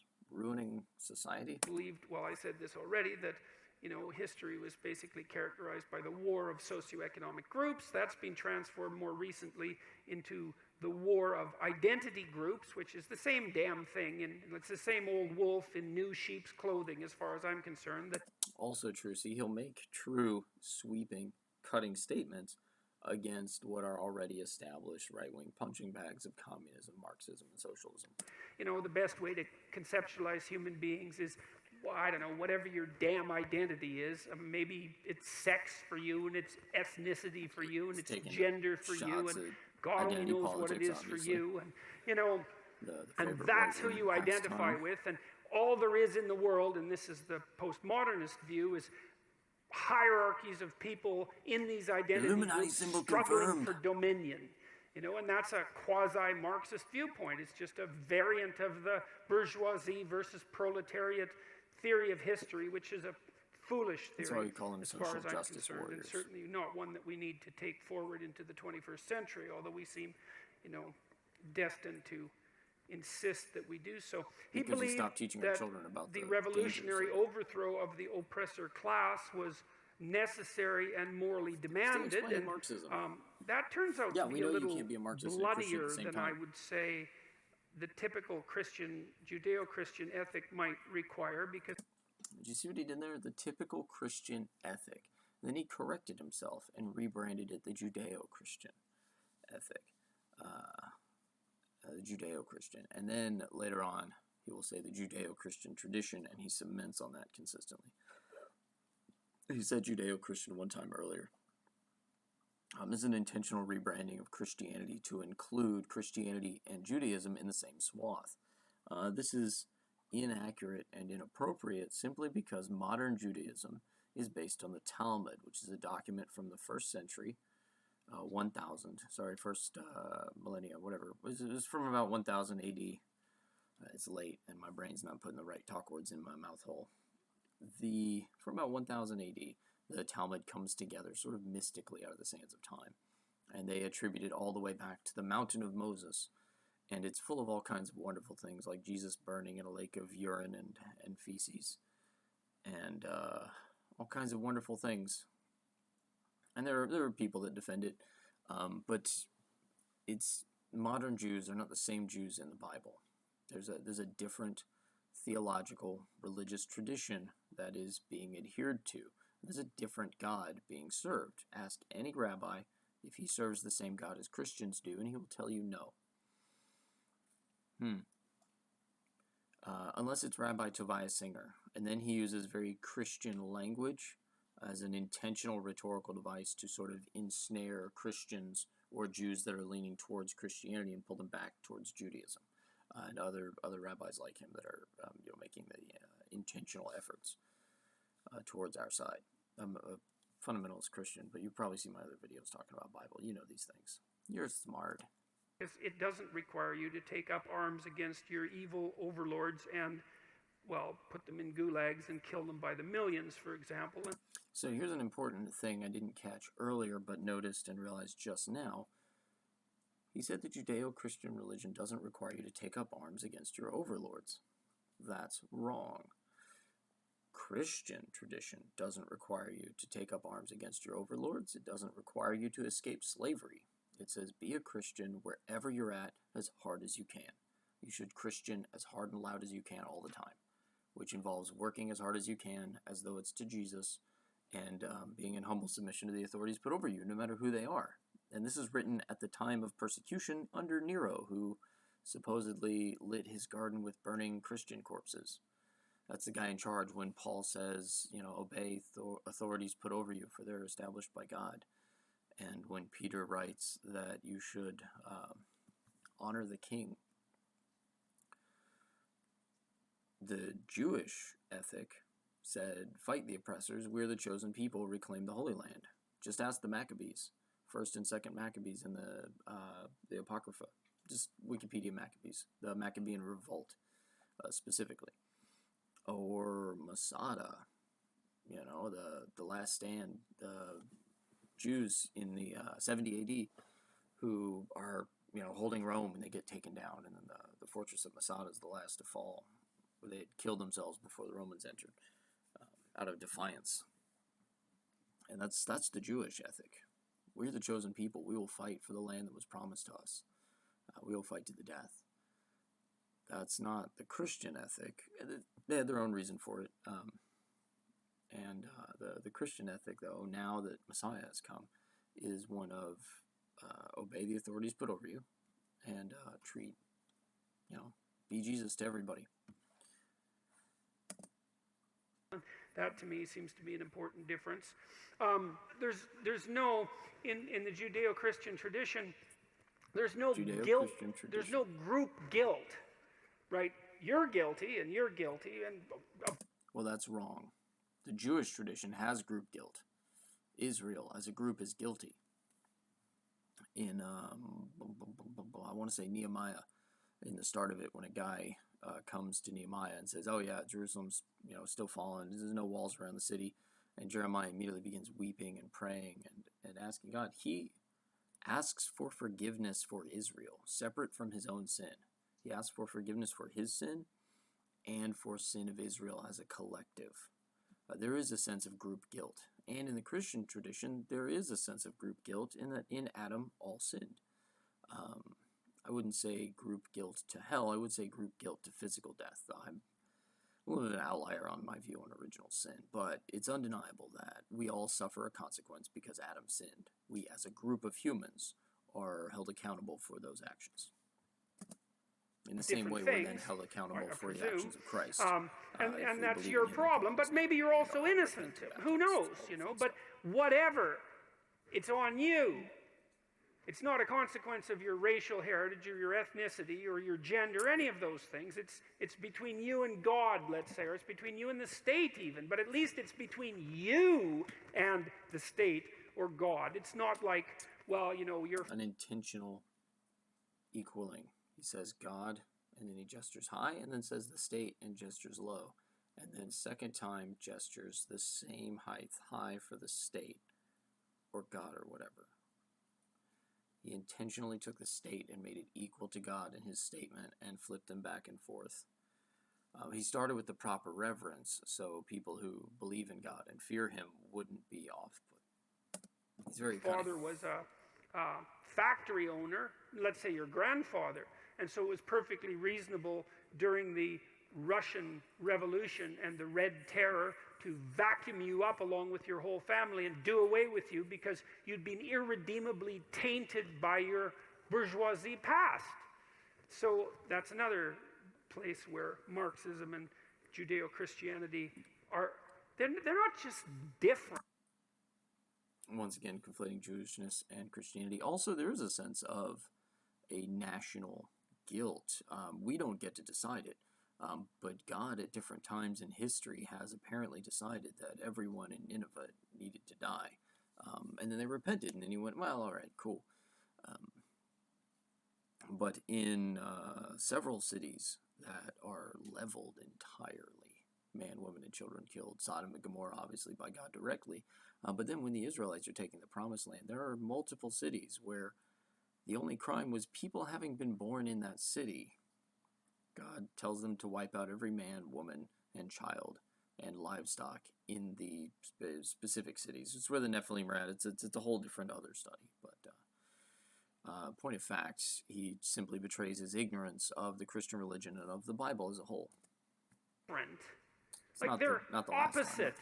It's not just variant 1 and variant 2. These are like seriously different ideas. Still explaining the joke, by the way. There's another reason you can't be a Marxist and a Christian. And then there's the idea that, that Marx had, that religion was the opiate of the masses, which doesn't exactly sound like... I've always thought religion was the opiate of the masses, but Marxism was the... methamphetamine of the masses. So his cheap joke there, making a play off Marx's thing, I've always thought that religion is the opiate of the masses. Full stop. Pause. And then tags on his punchline as if it was an afterthought. That's not how you tell jokes. Nobody tells a joke like that. I don't care how bad you are at telling jokes. But it was a full stop. I've always thought religion is the opiate of the masses. Let's say, yeah, the meth of the masses. We had no idea with regards to opiates. So here's what Marx has to say about religion. The abolition of religion as the illusory happiness of the people is the demand for their real happiness. To call on them to give up their illusions about their condition is to call on them to give up a condition that requires illusions. It's interesting to me because it's not like the Judeo-Christian story was really a happy one. The Jewish Judeo-Christian story. So he calls it a story, which is something that's inherently untrue. And once again, conflates Judeo-Christian story is not a happy one. As far as I can tell, I mean, there was heaven, but the chances you were going to get in, man, that was low. Maybe for Jews, the afterlife is referenced so rarely in the Old Testament. There was actually a legitimate argument between the Pharisees and the Sadducees whether or not there was even an afterlife to be expected, or whether all we knew was this world, this materialistic world. Pharisees came down on the side of there actually being angels and the metaphysical. Sadducees were on the materialist side. And mostly it was fair bit of original sin, and actually original sin is kind of made up whole cloth by Augustine. It was floating around. Augustine's the first one to really put pen to paper and articulate an original sin idea as thus. There's no concept of original sin in the Jewish tradition. It's completely foreign from them. For a Jew reading Genesis in like traditional orthodoxy, when they throw out the Talmud and they go just Torah, and Messianic Jews, they don't tend to have this Calvinist Augustinian concept of original sin. A fair bit of you wrestling with all of your inadequacies and your proclivity towards malevolence. It's more like a fair bit of grace of Jesus covering how much you suck. Yes, people suck. This isn't news. Pick up your cross, to bear your suffering, to understand that, there is a war. Yeah, that's what you do out of gratitude to God for covering your sin and shame, is you try and make it a little less every day, and you do what you can, knowing that fundamentally Jesus covers your inadequacies. Or in your soul between the forces of good and evil. It's like how that's an opiate is beyond me. I mean, if I was going to design an opiate that made people... It's an opiate because it gives people meaning. It makes people content. That's the whole point. When you have Christ, you're content. That's what Paul's actually talking about when he says in Philippians 4:13, I can do all things through Christ who strengthens me. He's talking about being able to live with much or live with little. I've been, beaten and treated nicely, and I can do all things through Christ who strengthens me. I'm content. He talks elsewhere about just living a quiet life in all peaceableness and godliness. When the masses are content as Christians, subject to their authorities, they don't want to revolt or riot or rebel. You have to get rid of that, or they're just going to chill out and be like, dude, it's not all about money. Feel better. I'd certainly dispense with a fair bit of that. It's like, whatever you do is okay. We could start with that. There's certainly no hell. That's something we're going to get rid of right away. A little less guilt and shame would be, it can be like a hippie cult. It's something you do get rid of. He never talks about hell. He never talks about the consequences. There are bad consequences, and you feel sad when you don't measure up. And so that's kind of a hell in your imagination. He does the same thing to hell he does to God. He reduces it to a figment of your imagination that you live out in reality. And it's only real in your own head. But isn't that real enough? You act as if it's real. 1960s, with a little more marijuana and some free sex, something like that. So I don't really understand the illusion idea. There is Marx's criticism, I suppose, of the belief of the great Father in the sky, who still doesn't seem to me to be that like. He's sort of still kind of a nightmarish creature, all things considered, since at least in principle he's keeping track of everything you do. The one true holy God of Israel, of Abraham, Isaac, and Jacob. The Father of only begotten Jesus. our Christ, our Messiah, who came to redeem the world from sin and death, that Father God is a nightmarish creature. That's the first plain statement you've made about God this entire time. And it's that he's a nightmarish creature. Because why? Because he's watching you sin. Even more than you are, and that's not such a good thing, but whatever. So it's a foolish criticism.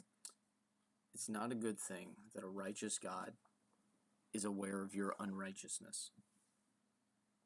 Justice isn't good. As far as I can tell. It doesn't matter, he still criticized it. The criticism of religion is therefore in embryo the criticism of that veil of tears of which religion is the halo. Criticism, meaning his, has plucked the imaginary flowers on the chain, not in order that man shall continue to bear that chain without fantasy or consolation, but so that he shall throw off the chain and pluck the living flower. That's something that plenty of Marxists did, I can tell you. The criticism... I'm pretty sure that's a rape joke. I can't quite tell. Of religion disillusions man so that he will think, act, and fashion his reality like a man who has discarded his illusions and regained his senses, so that he will move around himself as his own true sun. S-U-N. See, we're back to creating your own meaning. The Catholic guy was right. He's going to sit here and now undo this entire argument, and this argument presupposes the same argument as Nietzsche. See, there are only two teams in the world. There's God's team, and then there's the other guys. And when you're on the other guys, you'll find that all you can do is deny the existence of God or make yourself your own God, which is, most people wind up doing both. Or you just can't think about it. That's all it is, because once you create your own God, now every other aberrant philosophy or theology of other religions and stuff, they're always going to be running away from death and running away from their own inadequacy. And they have no way to answer either of those two problems. They need a covering from sin and shame, and they need a way to escape death. And those are the two fundamental principles that God provides, and you can't provide them for yourself. And every philosophy that ultimately rests on itself will run to nihilism or the Kierkegaardian, I'm going to pretend I have my own meaning. Kierkegaard did that with Christianity's Leap of Faith or whatever, but people start using him towards other stuff, towards creating their own meaning. Yeah, well, that's Marxism. I forget what it's called. It's late. Right? My brain's I mean, not that's the fundamental right definition of pathological narcissism, so that he will move around himself as his own true sun. Right. Religion is only the illusory sun which revolves around man as long as he does not revolve around himself. Which is exactly what Jordan Peterson believes. Remember, earlier he said Jung is right, and your religion is simply projected, your imagination projected onto reality. And Jordan Peterson said that, and which it is. You do see reality through your imagination. And, generally, don't we use that as an insult? He only revolves around himself. Isn't that an insult? And isn't there a reason for that? Don't we assume that there's something that you should be revolving around that isn't just yourself? It really does could be sound many like things. Frog. It could be someone you love. That would be a start. Could be a child. Could be your partner in life. It could be your family in extension.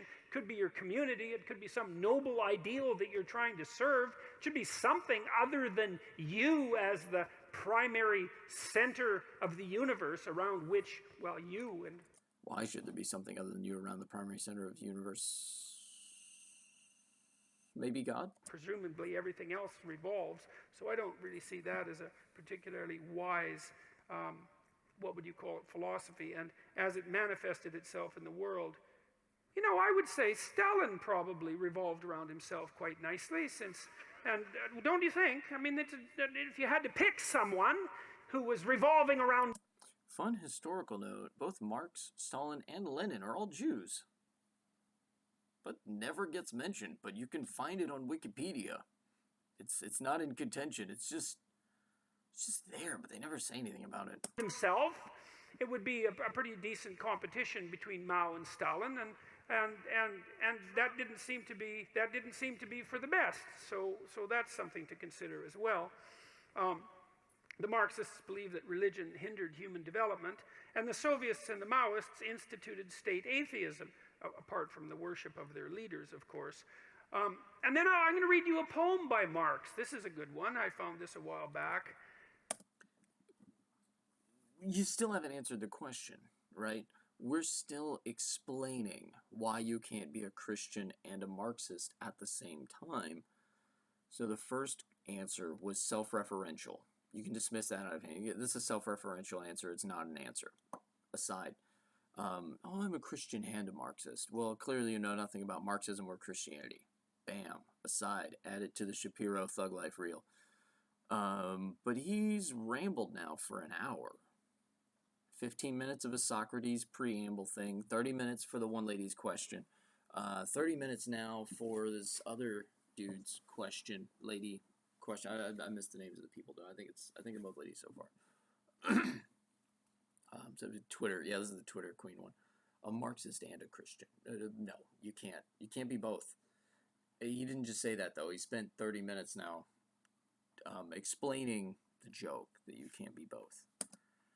And he's going to read Marx's poem in full. And you know, you want to let your imagination sort of, I would say, let your imagination loose with this poem, which is what you should do with a poem.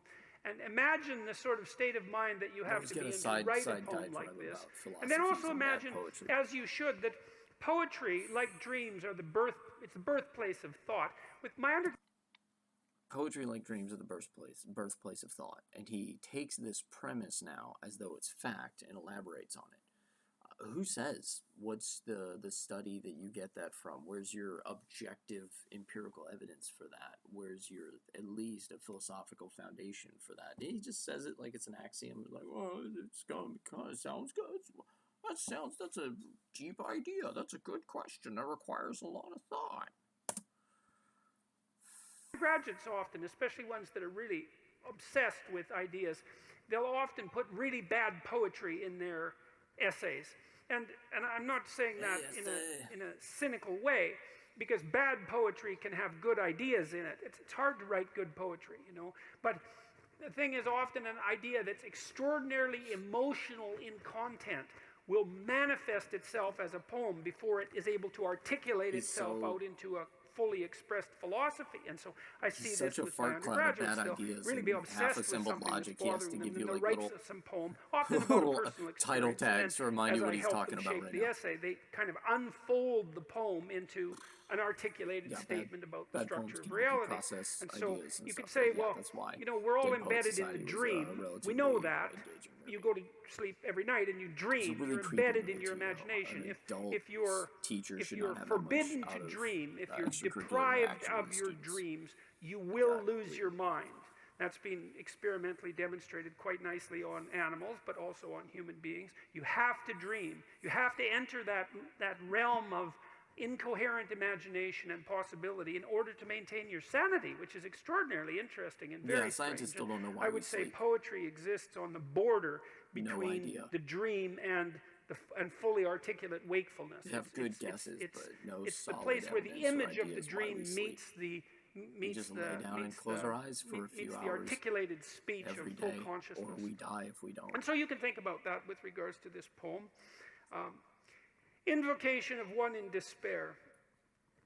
Now he reads the poem. So, a God has snatched from me all, my all, in the curse and rack of destiny. All his worlds are gone beyond recall. Nothing but revenge is left to me. Marx is a terrible poet. On myself, revenge I'll proudly wreak. On that being, that enthroned Lord, make my strength a patchwork of what's weak. Leave my better self without reward. To make it rhyme in English. I shall build my throne high overhead. Cold, tremendous shall its summit be. For its bulwark, superstitious dread. For its marshal, blackest agony. Who looks upon it with a healthy eye shall turn back, struck deathly pale and dumb, clutched by blind and chill mortality. May his happiness prepare its tomb. And the Almighty's lightning shall rebound from that massive iron giant. Iron conducts electricity. If he brings my walls and towers down, eternity shall raise them up, defiant. I know it won't. Well, I would say God that's smites the stuff sort and of stays poem smoked. that would be written by Ask someone Sodom and Gomorrah. who revolved. Quick side note on Sodom and Gomorrah. Literally every single other city in that area has been built and rebuilt for thousands of years, because those are the only places that there's water in the desert in springs up out of the ground. Jericho nowadays is in the same place Jericho was 1,000 years ago, because that's where the spring is in that area. That's why every time they go to put in a new highway, they discover another archaeological dig site in Jerusalem and surrounding areas in Israel. About every time they turn around and fart, they're like, oh, there's another ancient city under here. No one rebuilt Sodom and Gomorrah. They just got swallowed up in the Dead Sea after being pummeled into the ground by sulfur rocks the size of golf balls that are just inserted into the stone as though they fell from the sky. Around himself as his own true God don't son. play. And I would also say that given what we know about what happened as a consequence of the instantiation of Marxist doctrine, that this is a truly horrifying piece of literature to contemplate. Written, by the way, when Marx was rather young. So then the... Really quick, was that a low-key dad joke he made? Written, by the way, when Marx was rather young. Oh. I don't think it was intentional, but it made me chuckle. We're still like 35 minutes into his explaining just Marxism for why you can't be a Christian and a Marxist. Question came to me. Do I believe in God? Finally. Real quick. The title of his video is Who Dares Say He Believes in God? 1 hour and 5 minutes in, so the question came to me, do I believe in God? Wow, you pompous, insufferable jackanape. I don't like that question. I don't like that question. The only reason a human being doesn't like a question is because he doesn't like the answer. He knows the answer to the question and he doesn't like the answer. That's the only reason anyone doesn't like a question, is they know the answer and they don't like it. Jimmy, who broke the lamp? Bum, bum, bum. Do you know how fast you were going back there, sir? Bum, bum, bum. Jimmy, is that pot I smell? The only reason you don't like the question is because you know what the answer is already, and you don't like what the answer is. And you think somehow if you don't give the answer, you get to live in Schrodinger's question for eternity and never have to face the reality that God exists and he is real. And people have complained at me a lot, and I'm sure they have their reasons, because The word is rebuke, reproof, correction. they don't like my answers, and I have two answers. They've kind of become stock, which is not a good thing. But they're the best approximate. I can't figure out why I don't like the question exactly. I've already told you why you don't like it. I've got It's three. because God is real. I had three sort of burgeoning hypotheses. One was, it's none of your damn business. That's not true. That's the first one. So it's like a privacy issue. Like, it seemed to me to be a question that was too private to be answered. But it's not. If God is real and true, you need to tell everybody, because there's a lot of stuff going down that people are going to pay for on the back end. You got to get right, everybody. Properly. And so, and you could consider that a cop-out, and maybe it is. And then It is. another one was, Well, what do you mean by believe? Depends on what the meaning of the word is. That's it was a terrible Bill Clinton impression. For those of you that are old enough to catch it. Yeah, he tells you why it's Do you bad. mean the words? Do you mean to say the words, I believe in God? Does that indicate that you believe in God? Like, I don't know what you mean by believe exactly, because, and that's got me in trouble too, because, you know, people think that attempting to clarify the meaning of words is an attempt to escape from the question, when It is. it's actually an attempt to specify the question. For an attempt to specify the question, you would then answer the specified question, not simply ask to specify the question and escape in a fart cloud of bad ideas. Because that's all he does after asking to. Do you mean say the words, I believe in God? Yes, that's what we mean, is to say the words. Can you say them? Because you can't. You haven't. You've never said them. Except, you know, as a rhetorical statement just now. You never sincerely said them with any conviction. He who believes in his heart and confesses with his mouth that Jesus is Lord. Yeah. Question. I mean, is what you believe what you say, or what you act out? Once again, remember I told you earlier, he's going to conflate do you believe in God with are you a good person? He's going to switch them. And this is where he begins to move the cups in this shell game of ideas, is right here. Now, you know, I would say to some degree it's both, but if push comes to shove, as far as I'm concerned, what you believe is what you act out, not what you say. So is what you believe what you say, or what you act out? I believe in some degree it's both, but I believe what you believe is what you act out, not what you say. And now he has the shell game, because now all he has to do is point out your hypocrisy, because everybody sucks, and then he doesn't have to answer the question, because the question is over here, do you believe in God? No, the question was, are you a good person? And everybody sucks, so I don't have to answer your question. That's what he's doing. And then, you know, and if you're an integrated person, then what you act out and what you say are the same thing, and then you're a person whose word can be trusted. He's even moving his hands like he's doing the shell game. Right? Because what you say and what you do are isomorphic. They're the same thing. But belief is instantiated in action. So I have also suggested that I act as if I believe in God. That means you don't believe in God. If I act as if fairies are real, that doesn't make fairies real, and that doesn't mean I believe fairies are real. It means I act as if fairies are real. And then I can try and conflate my actions for my genuine belief. But people believe and behave disparate things all the time. You said yourself, people can hold contradictory ideas in their heads all at the same time. Or to the best of my ability. And people aren't very happy with that either. But and then the third is that I'm afraid that he might exist, which I think is the most comical of the three answers and perhaps the most accurate one. But then perhaps the most accurate one is I'm afraid that he might exist. The demons also believe and they shudder. James 2:19, Mr. Peterson. But then I was thinking about this today when I was thinking about what I might talk to you guys about, and I thought, well, let's go into this a little bit more.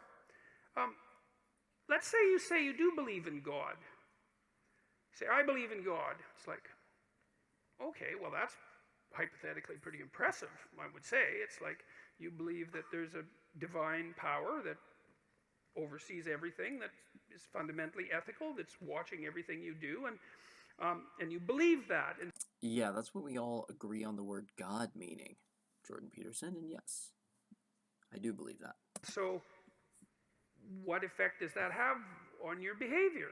Well, I became a Christian and stayed a Christian and continue to live my life by Christian principles and go to church and continue to attend that church and contribute to the best of my ability. That's what saying and acting that I believe in God is. What do you do? If you believe it, does that mean that you're,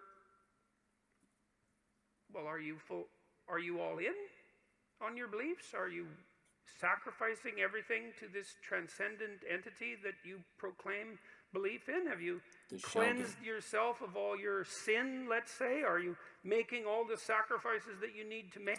So whenever you do a shell game in real life, you take the ball and you let them see the ball. You put the ball under a cup. And as you move the cups around, the original ball gets slid off of the table into your lap. And now you're moving empty cups back and forth. And this is the moment that he does it. First he says, what does believe mean? Does it mean words or action? Well, I believe that to some extent it's both, but I believe action is more important than words. And what does your actions say about what you believe? And let's say you believe in God. Do your actions really map to you believing in God? And as he's doing this, he's taking the what you say off of the table slowly because you're not looking. Like, have you taken the mote out of your eye? No. Or are you in the same situation, let's say, that the Catholic Church seems to be in right now? He's playing the let's look at the other guy game. I forget, there's a fancy word for it. I'm recording this at like 2:30 in the morning right now, so I'm a little hazier than I might otherwise be. He's pointing his finger at the Catholic Church now. Something that everybody agrees is morally reprehensible is the pedophilic rings inside the Catholic Church. Catholics believe it's morally reprehensible. The majority of Catholics and the majority of Catholic clergy are really pissed about it and trying to deal with it. But the people are protected from the highest levels. God's going to judge them more harshly than we could. He loves those kids way more than you or I do, and he's capable of a lot worse than you or I am. So, it's on them. Repent, sinners. His statement requires you to not understand the grace found in Jesus Christ, because our sin and shame is very real. All he's doing is explaining the reality of sin and shame before an infinite, omnipotent God. And he just leaves you there and says, well, do you really want to live there? Is God really real? Yes, he's real. And he sent his son to die for us, that we might have our shame covered if we repent and embrace him. Just out of curiosity, it's a good time to bring that up, since the Pope seems to be concerned with what's been happening. It's a good time to bring that up in the middle of answering a question I don't want to answer. With the Catholic Church, given the endless pedophilic scandals, let's say, which seem rather serious in my estimation, and might seem rather serious, have been something that was cleaned up perhaps 100 or 1,000 years ago, and it's being taken seriously perhaps now, and perhaps not, because it's not so easy to determine exactly what it would mean to take that seriously. It would mean dragging pedophiles out of the street and executing them in front of everybody swiftly and efficiently. That's what it would mean. But our civilization doesn't allow that, so we do what we can. Also, it's always been taken seriously every time it comes up, because it's been a problem for a long time. And none of the laity is happy with it, and most of the clergy is unhappy with it. It's a small amount way at the top. And I'm not a Catholic. That's how stuff goes. If you're really concerned with pedophilia, sir, maybe you should look at the public school system. And you might say, well, are all the people who are committing Hollywood. These heinous actions and then covering them up, heinous, if you ask them, well, do you believe in God? What are they going to say? Well, you'd think the answer would be yes, given that they're like priests. So now what he's done is he said the Catholic Church are all pedophiles, and because the Catholic Church also all say they believe in God, and they all suck, then they must not believe in God. And yet, what's the evidence? Well, the evidence isn't exactly so clear that the mere statement, let's say, or the mere... That's why James says faith without works is dead. Acting out of the ritual, let's say, and I'm not trying to denigrate the statement or the ritual, but I'm pointing out that that's no indication of your... You just did denigrate the statement or the ritual. You said everybody that holds to the statement and the ritual are pedophiles. Right to say that you believe, because you got, and I think this is why it's... Why do I have to define my right? Why do I answer to you, Jordan Peterson? Because you're a smart guy? Little smart boy Peterson, I don't answer to you, but I'll tell you God exists and he's real, and that should make you pucker your buttocks a little bit. Bothered me to answer this question. It's like, well, what right do I have to say that, to make that claim? I believe in God. Well, what's the claim? Is that the claim that I'm a good person somehow? See? Because he's already taken the other shell off the table of your belief is speech associated with action. And now it's simply that I act as I believe.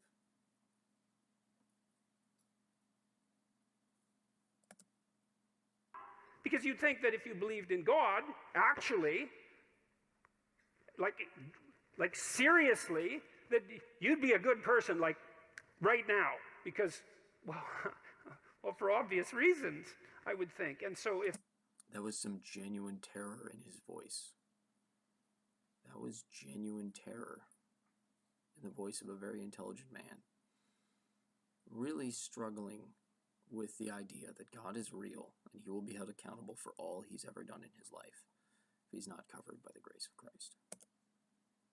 That hasn't happened in some sort of miraculous sense, so that you're the best person you could possibly imagine being on an ongoing basis, and then terrified of deviating from that path in a serious manner. So now all he's doing is ranting about how everybody sucks, and you can see he's fidgeting with his wedding ring. He does that every time he gets very serious or very stressed or starts talking. He starts fidgeting with his wedding ring or playing on the end. He's got obvious poker tells. But he's genuinely uncomfortable with the idea that God exists. And he's genuinely uncomfortable with the idea of having to answer for all that he's done in his life. Then I don't see why you have the right to say that you believe in God. You know, because everybody sucks, you don't get to say you believe in God. This isn't about me, Jordan Peterson. This is about you. Do you believe in God? One of the things Nietzsche said about Christianity, he was a great critic of... Now we're talking about Nietzsche and Christianity. Do you believe in God? Any God. I'll take Allah. What do you believe in, Mr. Peterson? Christianity, although also a great friend in a very peculiar way. Nietzsche was not a friend of Christianity until his Christian mother and sister took care of him as he became a mental vegetable and had to lay around in bed. Das Nietzsche, das Übermann, just became a bedridden cripple and had to be taken care of by his Christian mother and sister. God's got no end of jokes, guys.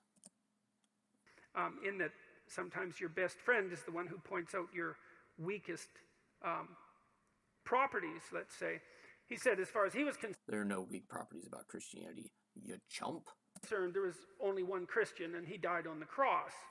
And that's a, you know, perhaps an extreme statement, but one worth giving some consideration to. No, it's not. He had 13 disciples. And, or apostles, rather. He had a lot of disciples, a pile of them, at least 70 at one point. Many others that followed his ministry. He had 13 apostles. One of them was a little bit of a bad egg, but the rest came out all right. And there were other apostles even after he came back from the dead and talked to them. A lot of these guys did all right for themselves. It's like, well, then you look at what are you called upon? Let's say if you're going to proclaim yourself as a believer, you know. See, once again now, he's stayed. Once the shell is switched, once you've taken the ball off the table, you can move the cups around and confuse somebody all you want, and they can guess any cup ever, because it doesn't matter. Once you remove the ball off of the table, you move empty cups around, and that's how the shell game is played. That's how what is that one with the aces, the one with the queen, or whatever you're moving, find the queen. It's the same game, it's a shell game, but the card sleight of hand's a little different. That's what he's doing here with ideas. He's doing that with ideas. He's taken the, do you believe in God? Is that a metaphysical reality that you give mental assent to? He takes that off of the table, and now he moves around the empty cups of, are you a good person? And he can move it back and forth, because that's what a magician does, is as soon as they take the ball out of the picture, they can make you look at this hand and the other hand all they want in the world, and pretend to look in pockets and things. And once the ball's taken out of the picture, they can do any sort of fancy magic they want and produce the ball wherever they want the ball to be. And he's doing that with ideas now. So he's taken "Do you believe in God?" and he's removed it from the picture. He took it off the table, he put it in his pocket, and now he's moving around the empty shell of "Are you a good person?" Oh, do you believe in God? Well, it really means, are you a good person? And are you a good person? Now he spends all this time talking about how everybody sucks. Which is true. None of all I of thought sin. about this No a one lot righteous, not one. as I've gone through the Old Testament. I did a bunch of lectures last year, and so what Romans are you called 5, upon? Well, you're called upon initially Psalms to quote, Genesis 6. act out the spark of divinity verse that's or so. within you by confronting potential with the logos that's within you, which There's no logos within you unless you have accepted Christ as your Savior. means to... Boom. Also, it's the logos of the Septuagint, the Word of God. Take the theophany, opportunities that are in front of you, Yahweh. the potential future, and to transform it into the present in the best possible way, using truth and courage and careful articulation. Why are truth and courage good things? Where do you get your statement of value for truth and courage and careful articulation? Because that's not what logos is. That's what you do constantly, though. As your guide. So that's the first thing you're called on to do. That's a major deal there. That's a tough one. Christianity doesn't call you to do that. It calls on you to accept Christ as your Lord and Savior, and repent and be baptized. And then after that, just do the best you can. God's got your back. But live a life of repentance and humble submission to God and His law. And then the second is to make the proper sacrifices. That's the Cain and Abel story. It's like you want something, you genuinely want it, you want to set the world straight, then you let go of what's necessary and you pursue. You let go of what isn't necessary, no matter what it is. No matter what it is. And then you pursue what's necessary, and then maybe... No, that's not how you sacrifice. In the story of Cain and Abel, it was that you give your very best to God. Not just good enough. You have to give your very best to God, not do away with what you don't need. That's the opposite. Because Jordan lives in opposite land. Maybe you sacrifice your children to God. That was the story.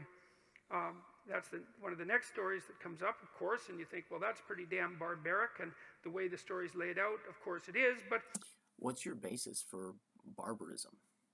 Why do you get to just pronounce things barbaric or civilized? What's your foundation? What's your structure? How do you define barbarism? Unless there's a one true good God who loves His children. Sacrificing your children is morally ambiguous. What do you do? Who says sacrificing children is bad? Unless there's a God. That isn't exactly what it means. It means that what you try to do when you raise children is that you try to do everything you can to impress upon them by imitation. What it means is that you give God your best, and that you do not withhold from Him what He asks, but humbly obey Him, trusting Him so far as knowing that He can even resurrect from the dead, which the writer of Hebrews articulates that Abraham had resurrection faith, that he believed God would raise Isaac from the dead if he sacrificed him. And by instruction and by love and by encouragement, that they are crucial beings in the world whose ethical decisions play an important role in shaping the structure of reality itself, and that they have the moral responsibility to do that. And you get your ark in order, that's your family, let's say, so that when the storms come, you can stay above water. Noah comes before Abraham. Water for the 40 days of flooding, and you're... No, it was a year of flooding. 40 days of rain. It was a year of flooding. Capable of leading your people through the desert when the desert makes itself manifest. God led His people through the desert. And you can escape from tyranny properly because you're wise enough to see it. No, everybody knew the tyranny was there. Everybody could see it. They escaped from tyranny by the mighty hand and outstretched arm of the Lord God of Israel. And you take the full burden of being on yourself, all the suffering that's part and parcel of that. You accept that voluntarily, let's say. No, Jesus accepted that for us, so we don't have to bear it. And you do everything you can to confront the malevolence that's part of you and that's part of the state and that's part of the world. And you make a garden around you. That's the paradise, a walled garden. It's a walled, well-watered place, so the forces of nature and society. So this last part he says is actually true. He says the best lie is 9 parts truth, 1 part lie is the very best lie. Jordan rides at about 60, 40 parts truth, 60 parts lie. 4 to 6, 40%, 60% rather. Exist together in harmony, and you place Sometimes your family in that so that they can live properly, and you treat your enemy as if he's yourself, and the same with your brother. And well, then you can say, then maybe you can say, maybe then you have the right to say. So he just now said, then you have the right to say. You don't have the right to say, I believe in God, until you live perfectly. And you can't, because everybody sucks.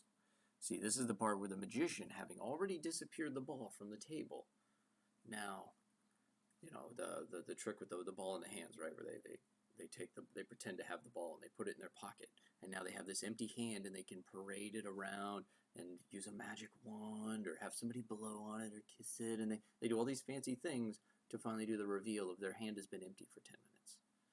And that's what you do with the shell game. Once the ball comes off, you can mix those cups around and ask the guy to bet, mix them around again and mix them again. The ball's been off the table. It's still off the table. No one will ever find it because it's not where it's to be found. That you believe in God. Otherwise, you can only maybe say you believe in God if you're a you good should person. think twice about it. Because, there's a line in the New Testament that Christ... He spent an hour rambling about nothing that had nothing to do, finally stated the question at an hour and 5 minutes, and then took 14 minutes to really fully seal the deal, where he fully takes off the table, do you believe in God, puts on the table, are you a good person, and then says, everybody sucks, I'm not going to answer your question. Christ himself says, 2 of them, I should read them too, because they're very relevant to this. I guess I could paraphrase them.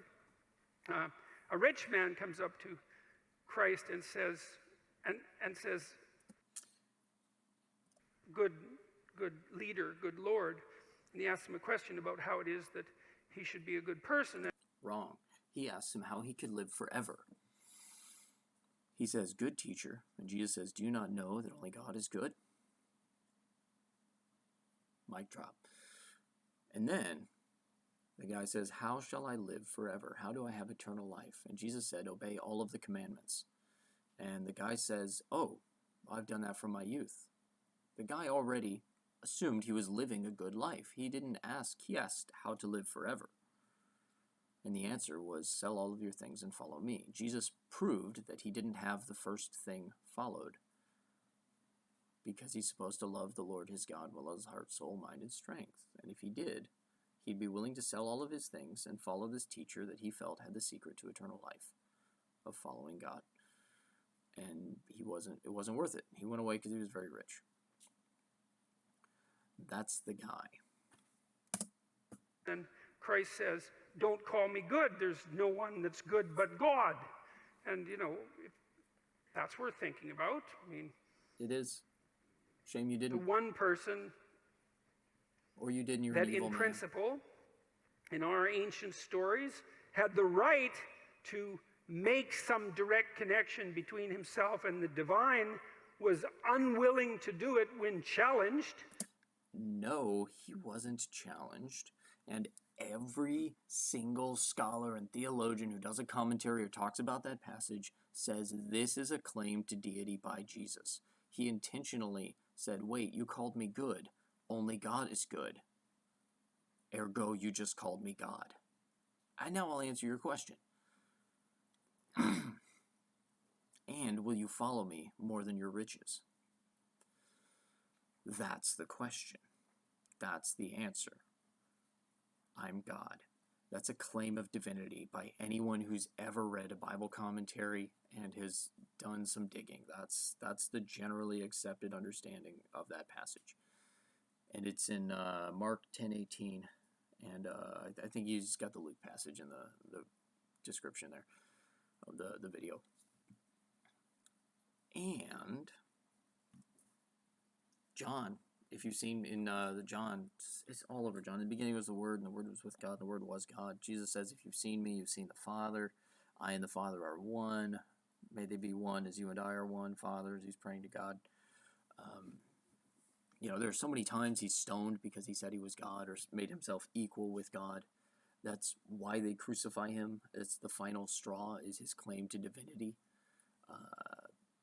He's constantly using ego eimi, the I am statements for when they're saying, are you so-and-so? And he goes, I am. Bum, bum, bum. Everybody falls down. And then he lets them arrest him anyway. Yeah. Didn't associate himself with divinity, and there's something worth thinking about there. And so it might be reasonable to assume that each of us could be much more cautious about It might be reasonable to assume you're either an idiot or an evil man. making that sort of statement bluntly when we're asked. And then the other line is, not all those who say, Lord, Lord, will enter the kingdom of heaven. Got that about right? Which means something approximating. It means not everybody who says, I thought I was a Christian, gets into heaven. It's pretty straightforward, bud. Just because you make a claim to moral virtue, let's say. See, saying I believe in God isn't the same as a claim to moral virtue, but he's conflated them so fully by this point, he's able to simply reference casually, bandy about, do you believe in God? It's a claim to moral virtue, and he's now able to assume it at this point. Your belief in God, which I can't see how you can make a higher claim to moral virtue than that. See, he's buttressing his conflation. He's still trying to anchor the point that saying that you believe in God is a claim to moral virtue. Agnostic, atheistic, I don't really care. The point is something like this. Imagine something of Notice theistic wasn't in that list. ultimate transcendent value. I don't care whether you believe in it or not, but imagine that something like that exists, and then you swear allegiance to it, which is to say, I believe in this. There's a heavy moral burden that comes along with that. He literally just said, imagine God exists, and then there's a heavy burden. He doesn't believe in God. He's a closet atheist. He's a fly trap for agnostics who are searching, and they know Christianity is true, but they just don't want to pull the trigger on it. So instead of allowing them to languish in uncertainty until they finally come to the true path, he's a fly trap for everybody who's not quite sharp enough to pierce through his malaise of nonsense. Just to allow yourself to utter the words without feeling that you should be immediately struck down appropriately by lightning. Exactly, before the righteousness of God. That's why you need the mercy that comes through Jesus Christ. And so all he's done is articulate a need for Christ in taking way too long. Well, and so I think that's why that question makes me uncomfortable. Because you don't like the answer. I already said that. It's that I don't think I have a... The demons believe in I shudder. don't think I have a right to make that proclamation. There's another thing, too, that I learned when I... So he once again rests in his final conflation, his final changing out that I believe in God is instead, are you a good person? And the answer is everybody sucks. I was going through these biblical lectures. It was a fascinating thing to do. It was the story of Jacob, who became Israel. And Jacob was a real trickster, Potentially. His name means supplanter or usurper.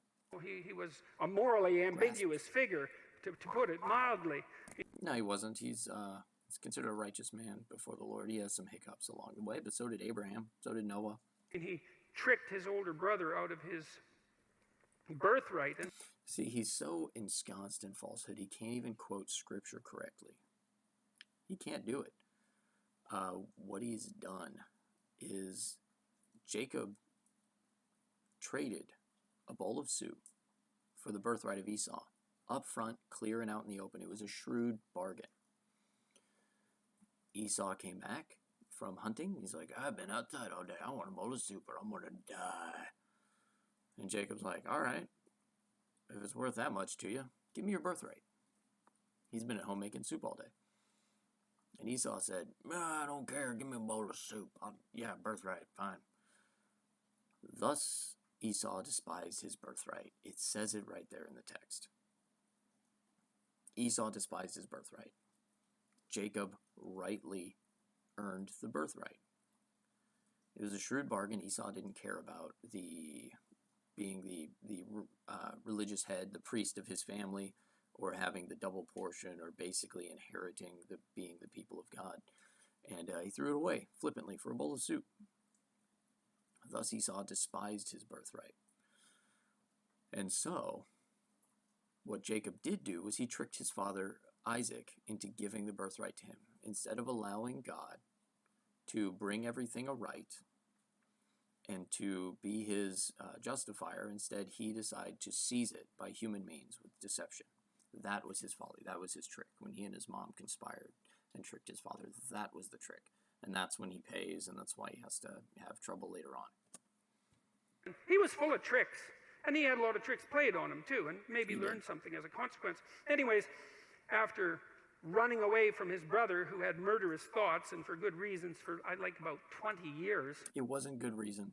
Esau was an idiot, and he got pissed that he had to be stuck to his word, that he had to keep his word. That's what he was mad about. Maybe it was only 14, but doesn't matter. It was a long time.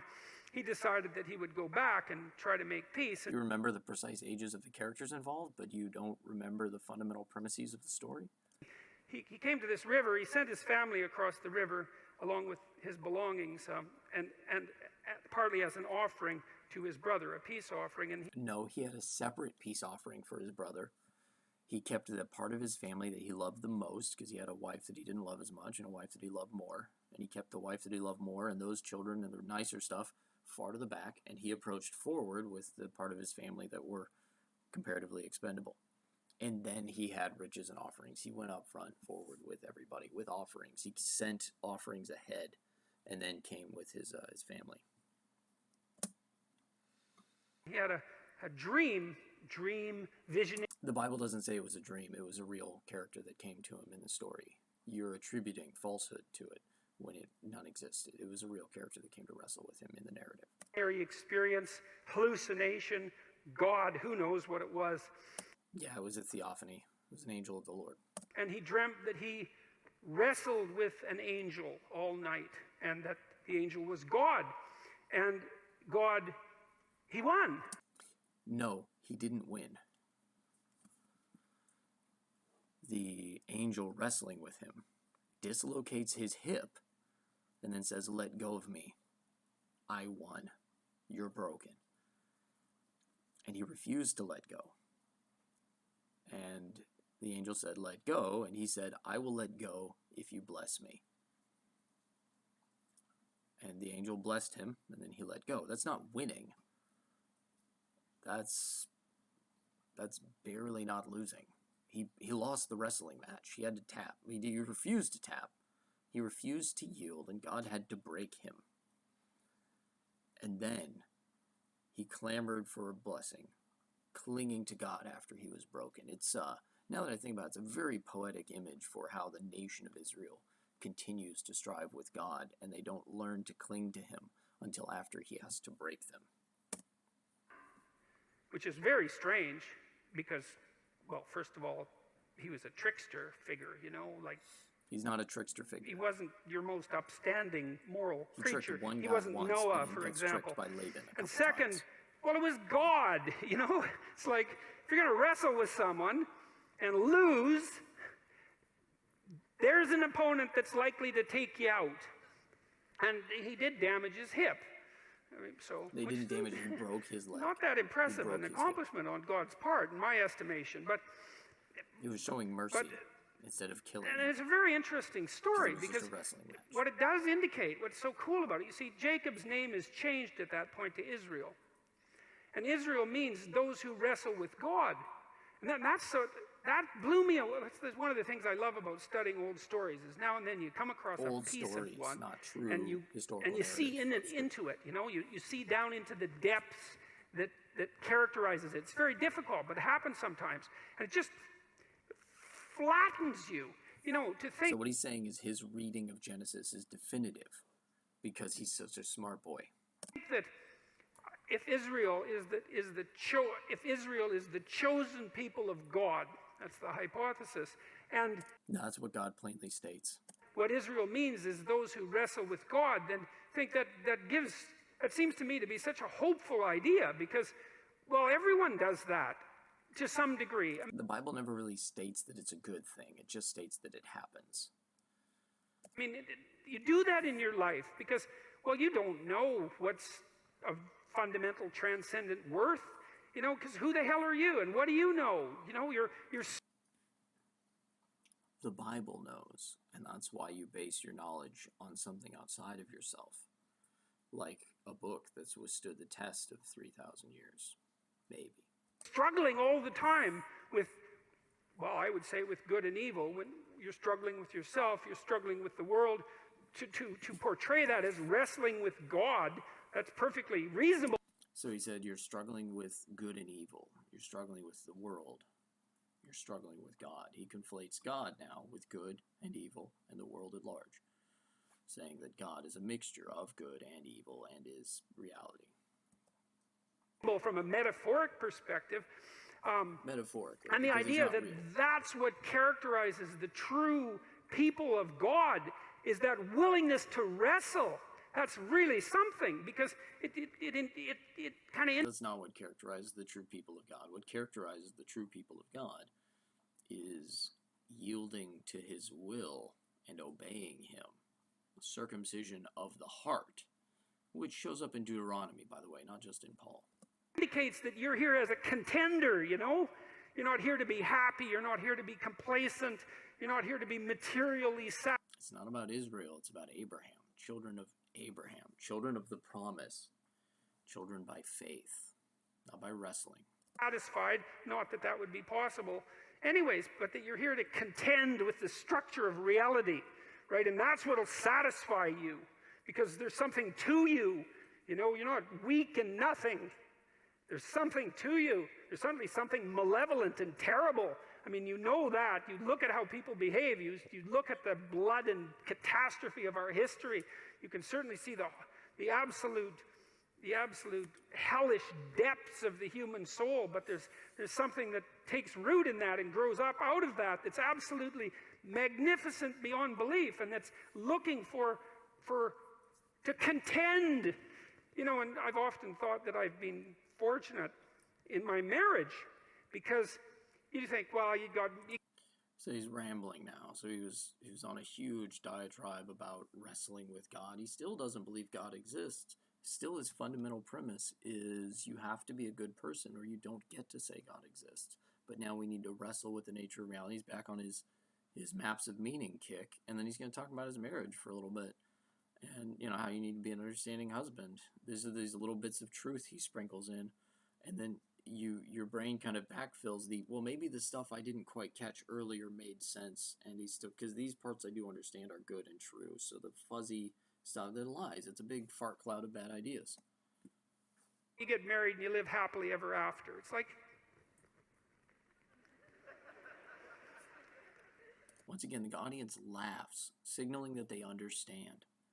He's going to explain it anyway.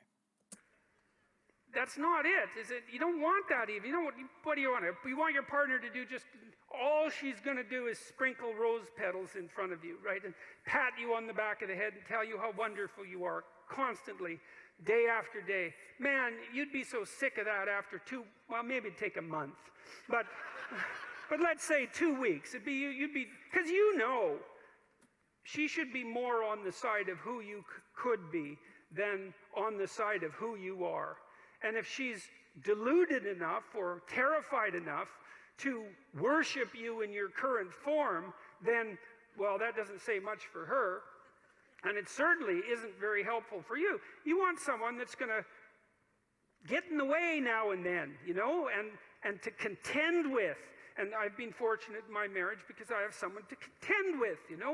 We have our discussions, and they're not easy. Well, partly because we have hard problems to solve, because life is full of hard problems. I want someone who will stand up, and have her say, even if it's not what I would say. And maybe I'm even willing at times, because she's quite intuitive and a good dreamer, and I'm more facile verbally. And so we have to be careful in our relationship, because if I'm in a particularly ornery mood and she has something to say, I can usually slice up her arguments verbally, And that's fine as far as I'm concerned, because I get to win. But it's stupid. Well, it's stupid. It's, first of all, that doesn't mean I'm right. It just means I can formulate verbal arguments slightly faster than she can. But her intuitions and her dreams are often extraordinarily accurate. And so we've learned to some degree, to buttress each other's arguments just on the off chance that the person that you were foolish enough to marry might know something you don't now and then about something important,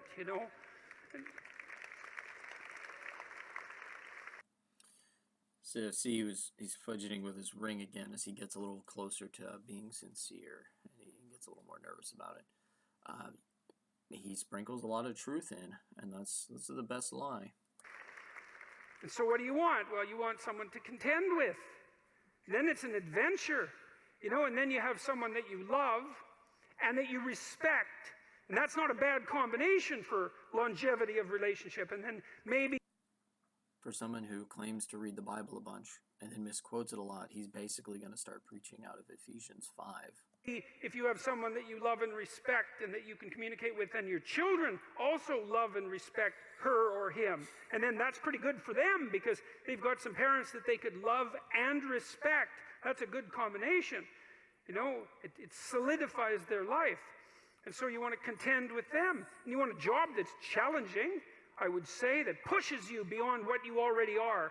And God only knows how hard you need to be pushed in order to go beyond where you are. But, to some degree, if you have a choice, it's not that uncommon that what we'll do is choose to be pushed to the limit, especially when we're at our best. We think, well, where's the limit? It's here. Maybe I can manage that. I'm going to push myself right to the damn limit. Then I'm going to push myself a little bit over just to see if it's possible. And if that happens, then, you emerge with a sense of triumph. If you believe I'm in now God, more than I was. Right? And maybe that's what you're here to be, is to be more than you were, right? To push those limits. And to do that, you contend with the world. You wrestle with God. You don't casually say, I believe. Because who knows? No one knows, right? We're separated from the infinite by death and ignorance. We don't know. We contend, we wrestle. And in that maybe we find our destiny. At least we find our purpose. We find something that justifies us to some degree. If I'm awake at night wondering, and I think, God, I pushed myself as far as I could in this effort, whatever the effort that I'm considering happens to be. I pushed myself. I don't have a weight on my conscience because I let something go or I failed to accomplish something. I mean, I do often have those sorts of weights. I'm talking about the rare times when I don't. It's like, well, there's something that's where there's some atonement and some peace as far as I'm... There's no atonement without sacrifice. And only blood, death covers sin. The wages of sin is death. And something has to die because you sinned. That's the lesson of Eden. From the moment that God makes clothes for them from a dead animal. God just made the whole world out of nothing. He made humans out of dirt. And then he has to kill an animal to make clothes for them after they sin, to cover their shame. And suddenly, Cain and Abel understand sacrifice. And they're presenting sacrifices to the Lord. And then Leviticus, Deuteronomy, Numbers, they all articulate a sacrificial system for sin, covering of sin. Jesus completes that work. I'm concerned, where that contending and that wrestling has been successful. And I would say that insofar as it's only successful after God breaks you and you learn you need to simply allow him to lead. Deeply involved in that, like completely involved in that, thoroughly involved in that, then you have the right to say that you believe in God. So only when you are a perfect, flawless person do you get to answer in the affirmative. I'm not going to answer your question because everybody sucks. That's the answer he gives. And since I'm not like that 100% of the time, or even approximating the percent of the time that I would like to be like that, despite my best efforts, then when people ask me, I'm not going to say something virtuous like I'm a believer, because there's plenty wrong with me. I'm not going to say something virtuous like I'm a believer. Something virtuous. I believe in God. The demons believe and they shudder. And I heard your voice trembling earlier. You shudder too at the thought that God is real. That needs to be fixed before I would dare utter words like that.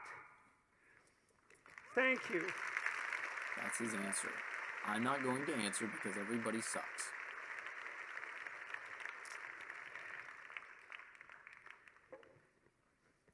Well, so that's better answer to that question. You didn't answer the question. Thank you. You traded it for very a different much question and then didn't answer it. With me, let's say. Now, you have all No, skip. He's going to sit down and answer some device questions. called Slido, which I really love. Looking He spends through the some time questions baby that you booming asked around the and technology seeing if before I he's have finally sitting down and... embarrassing to say about them. So let's right. try you people from Sydney. All right. Work in the audience a little bit. So in some of the gaps. it's from Kathy Newman. All right. Which strikes me as somewhat unlikely. And it's got 164 upvotes, which is quite a few upvotes. It hurt when you destroyed me on ABC. Now, I don't know if that's referring to last night or so many months ago, but I've enrolled in university to get my facts right. Yeah, well, that probably won't work.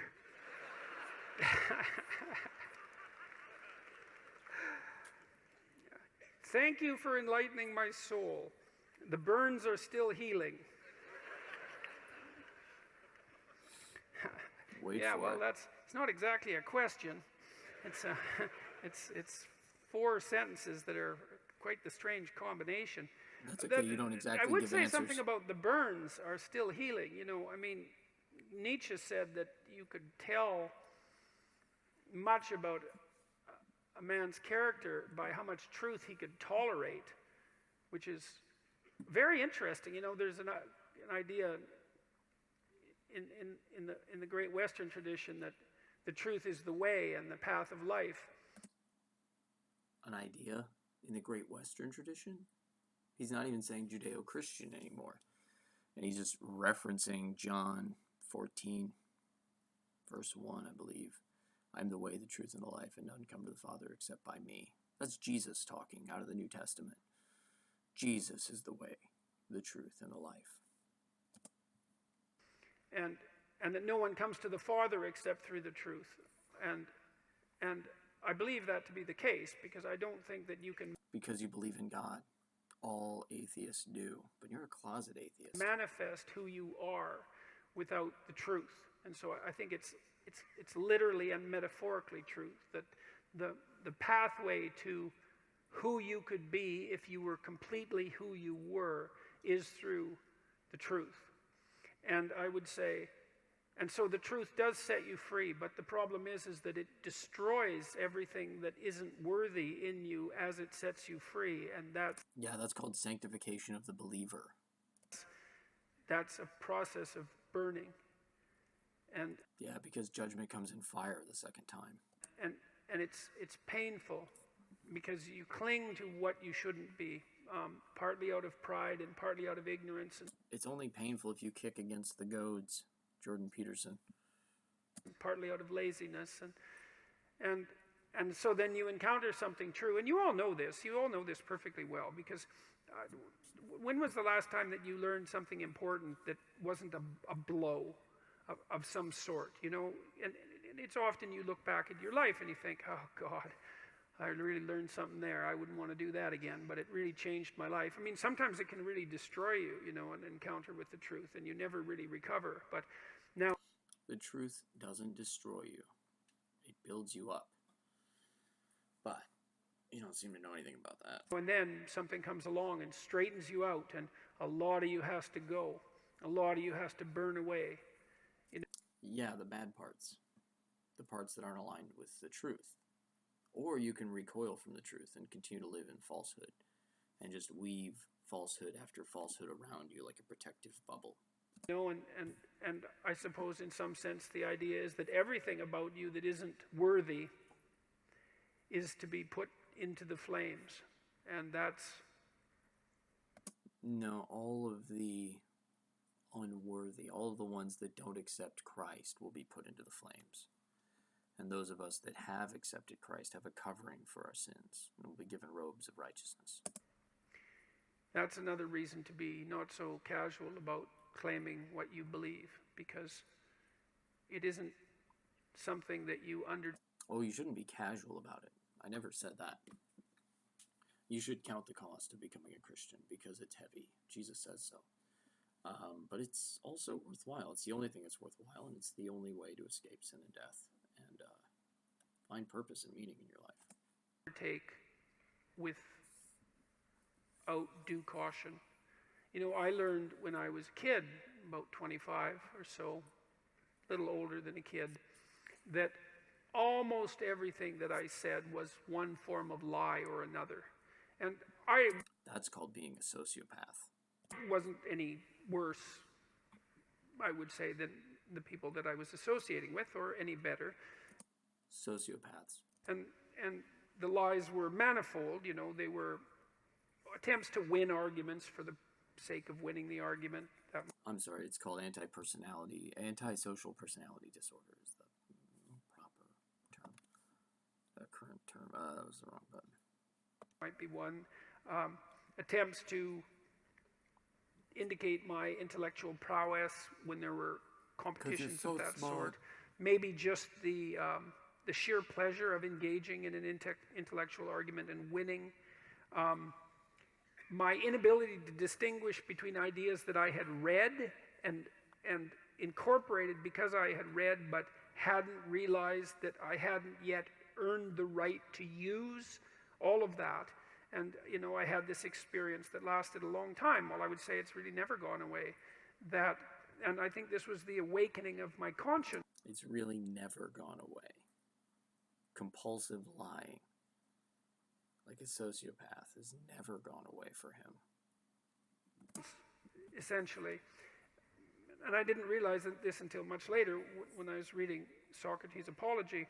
This voice, for lack of a better word, made itself manifest inside me. It's called a conscience. It's the Holy Spirit convicting the world of sin and judgment. And it said every time I said something that wasn't true, and that's usually what it said. That's not true. It's called a conscience. You don't believe That's that. what consciences do. Or there was a sensation that was associated with it. I don't think this is that uncommon, you know. I asked my psychology classes for many years in a row if they had an experience, that they had a voice in their head, let's say, it's a metaphor, or a feeling that communicated to them when they were about to do something wrong. And it was universally the case that people agreed with one of those statements or another. And a pile of majority atheist psychology students in college in an open classroom, majority of them acknowledging a feeling, a call of God's conscience on their heart. That's basically proof of a conscience. It's proof of a metaphysical reality on some level. That they all hear it and it all is the same thing objectively between everybody. That it tells them what's right and wrong and they don't always listen. Sounds a lot like the Holy Spirit convicting the world of sin and death. Watch what he does with it. Sin and The other judgment, thing sorry. I would ask is, well, do Sin and you judgment. always listen to it? And of course, the answer to that was definitely no. But that's also very interesting, that you can have this faculty, this conscience. This seems to me to be very tightly associated with the idea of free will, is that you can have this internal voice, this daemon, the root word. There, he takes your internal voice, your conscience, the Spirit of God, calling you to be better, to do what's right. Calls it a demon. That's no bueno, sir. For democracy. Oh, yes, I didn't finish that story. So And now he gets yes, back to well, it. it's important. That's Well, a pretty so good memory, Socrates' 'cause I daemon forgot. told him it was his moral guide. And democracy appears That's to not be good. predicated on the idea Oof, that still 10 minutes of this book. the polity Hang in there. will function if people attend to their consciences. Oh, That's the overlap of those Attend your conceptualizations. And that's a well, first of all, I think that's the case, and it makes a certain amount of logical sense. I mean, if we assume that the political state is something like the emergent consequence of the decision of all its citizens, If we assume it's something like an incredibly well thought out, particularly worded definition that I happen to have off the cuff, you carefully, strategically made these definitions of things. we would assume that the wiser the decisions of the citizens, the more upright and functional the state. I can't see how it could be any other way. Well, yeah, but you're not universal in understanding that. Was it Burke or somebody, one of the conservative guys, said if men be angels, there's no need of government, and if men were governed by angels, it wouldn't matter what governmental system was used. This is not a new idea with you, bucko.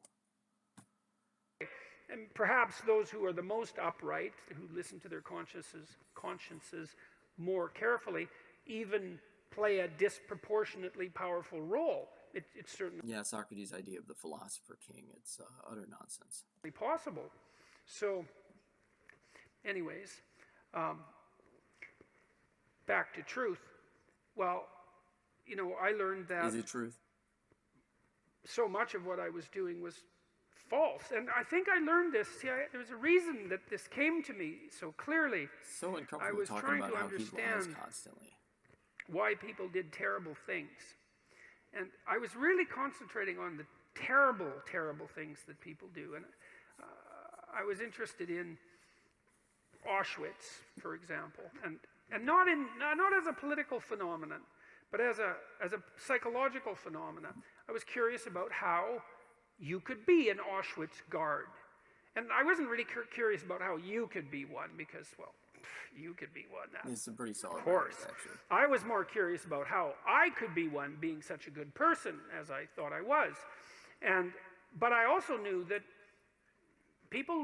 many people did many terrible things during the 20th century, and the idea that I was somehow better than them, or that I should assume a priori that I was better than them, and that I wouldn't have made the same choices or worse had I been in the same situation, was a very, very, very dangerous supposition. And in fact, a sufficiently dangerous supposition to bring about the very danger that I assumed was worth avoiding. I had this idea, that what had happened, especially in Nazi Germany, but also in the Soviet Union, shouldn't happen again. I had this idea that terrible atrocities during wartime shouldn't happen anymore. Oh, you're the first one to think of it. Thanks, bud. What we needed to do because of what happened in the 20th century, especially because we also managed to create... What we needed to do because of what happened in the 20th century, because there had never been genocides before then. We had never had humans killing other humans for no reason before then. It was very new.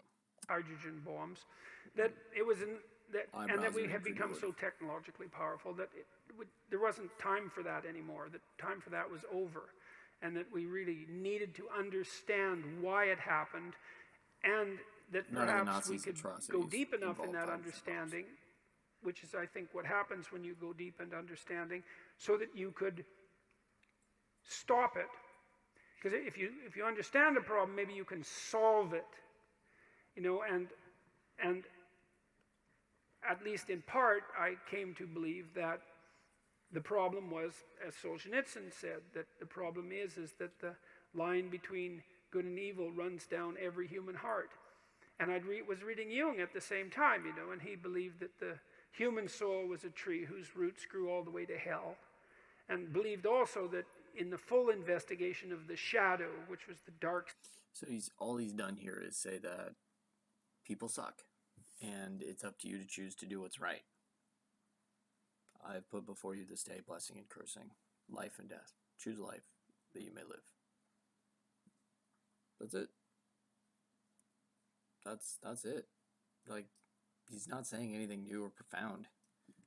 And even then he's like, I came across the idea that, and he quotes two other guys that had the idea 100 years before him. Like, side of the human psyche was that it was bottomless, essentially. That it was like an experience of hell. And that also struck me as true. Psychological hell, and not that metaphysical hell, because you don't the believe in way metaphysics. to stop You're a materialist. those sorts of things from happening was to stop yourself from being the sort of person who would do it, who would even start to do it. Because the other thing you learn when you learn about atrocities of that sort, you could read Ordinary Men, by the way, which is an unbelievably great study of exactly this sort of phenomenon. It's on my book list on my website. It's about a group of German policemen who were turned into brutal murderers over a period of months when they went into Poland after the Germans had marched through. And they were just ordinary middle-class men. And they weren't forced into this by their leadership, by the way, either, which is one of the things that makes the book so interesting. So, for me, it was a matter of understanding that if we want this sort of thing to not happen anymore, then we have to start to become the sort of people who wouldn't do it, which seems rather self-evident, all things considered, unless you believe that we're the pawns of social forces, for example, like the Marxists do.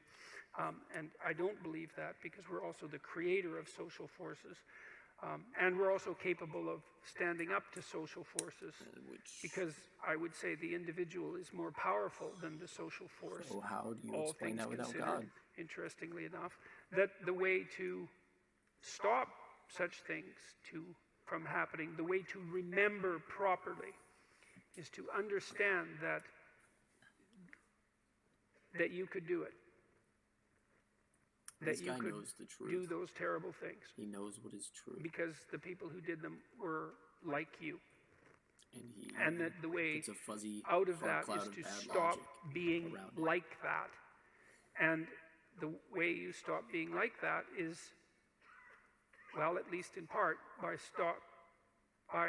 ceasing to tell yourself lies that you don't believe in, and that you shouldn't act out. And and that's made a huge difference in my life, for better or for worse. I mean, it was a very uncanny experience, I would say, because it's very unless you're only smart enough to have fooled yourself in all this nonsense also. Experience yourself as fragmented enough so that much of what you do and say is actually false. It's a lot of work to clean that up. A lot. But the consequences are, in principle, worthwhile.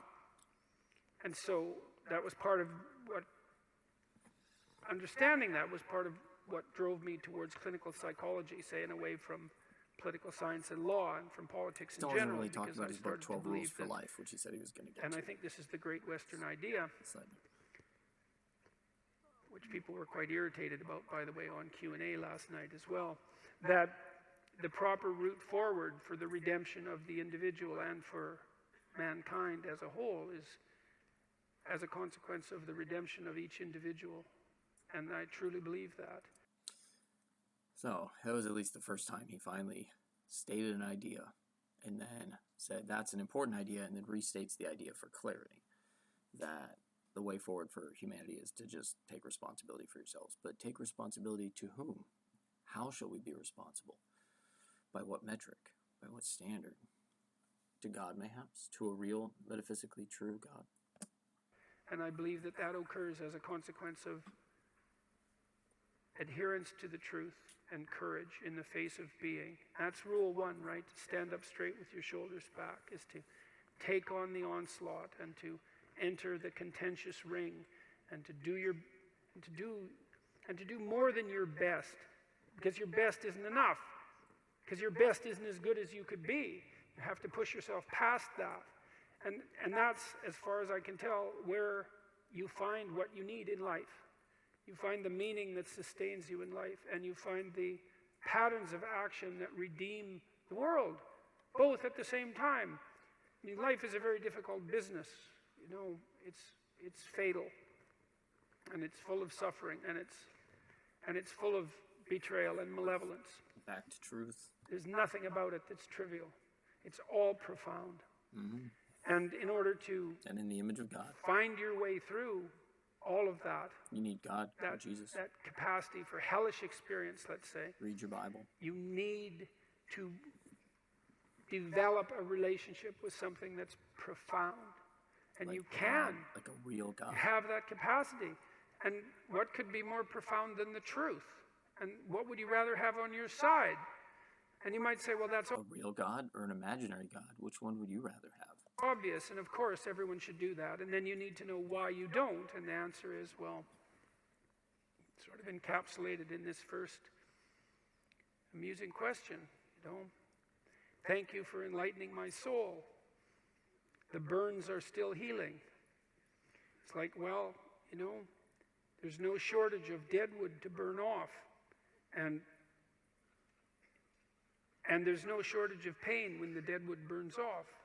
And that's what makes people afraid of the truth. You know, maybe that's why Moses encountered God in a burning bush. Who the hell knows? Moses knows. God knows. But there's something about that idea that seems to me to be the case. That's right.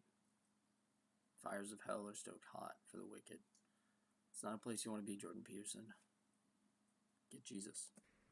And so, what's the decision that you make? You know, you decide to believe. In Jesus. And then you win.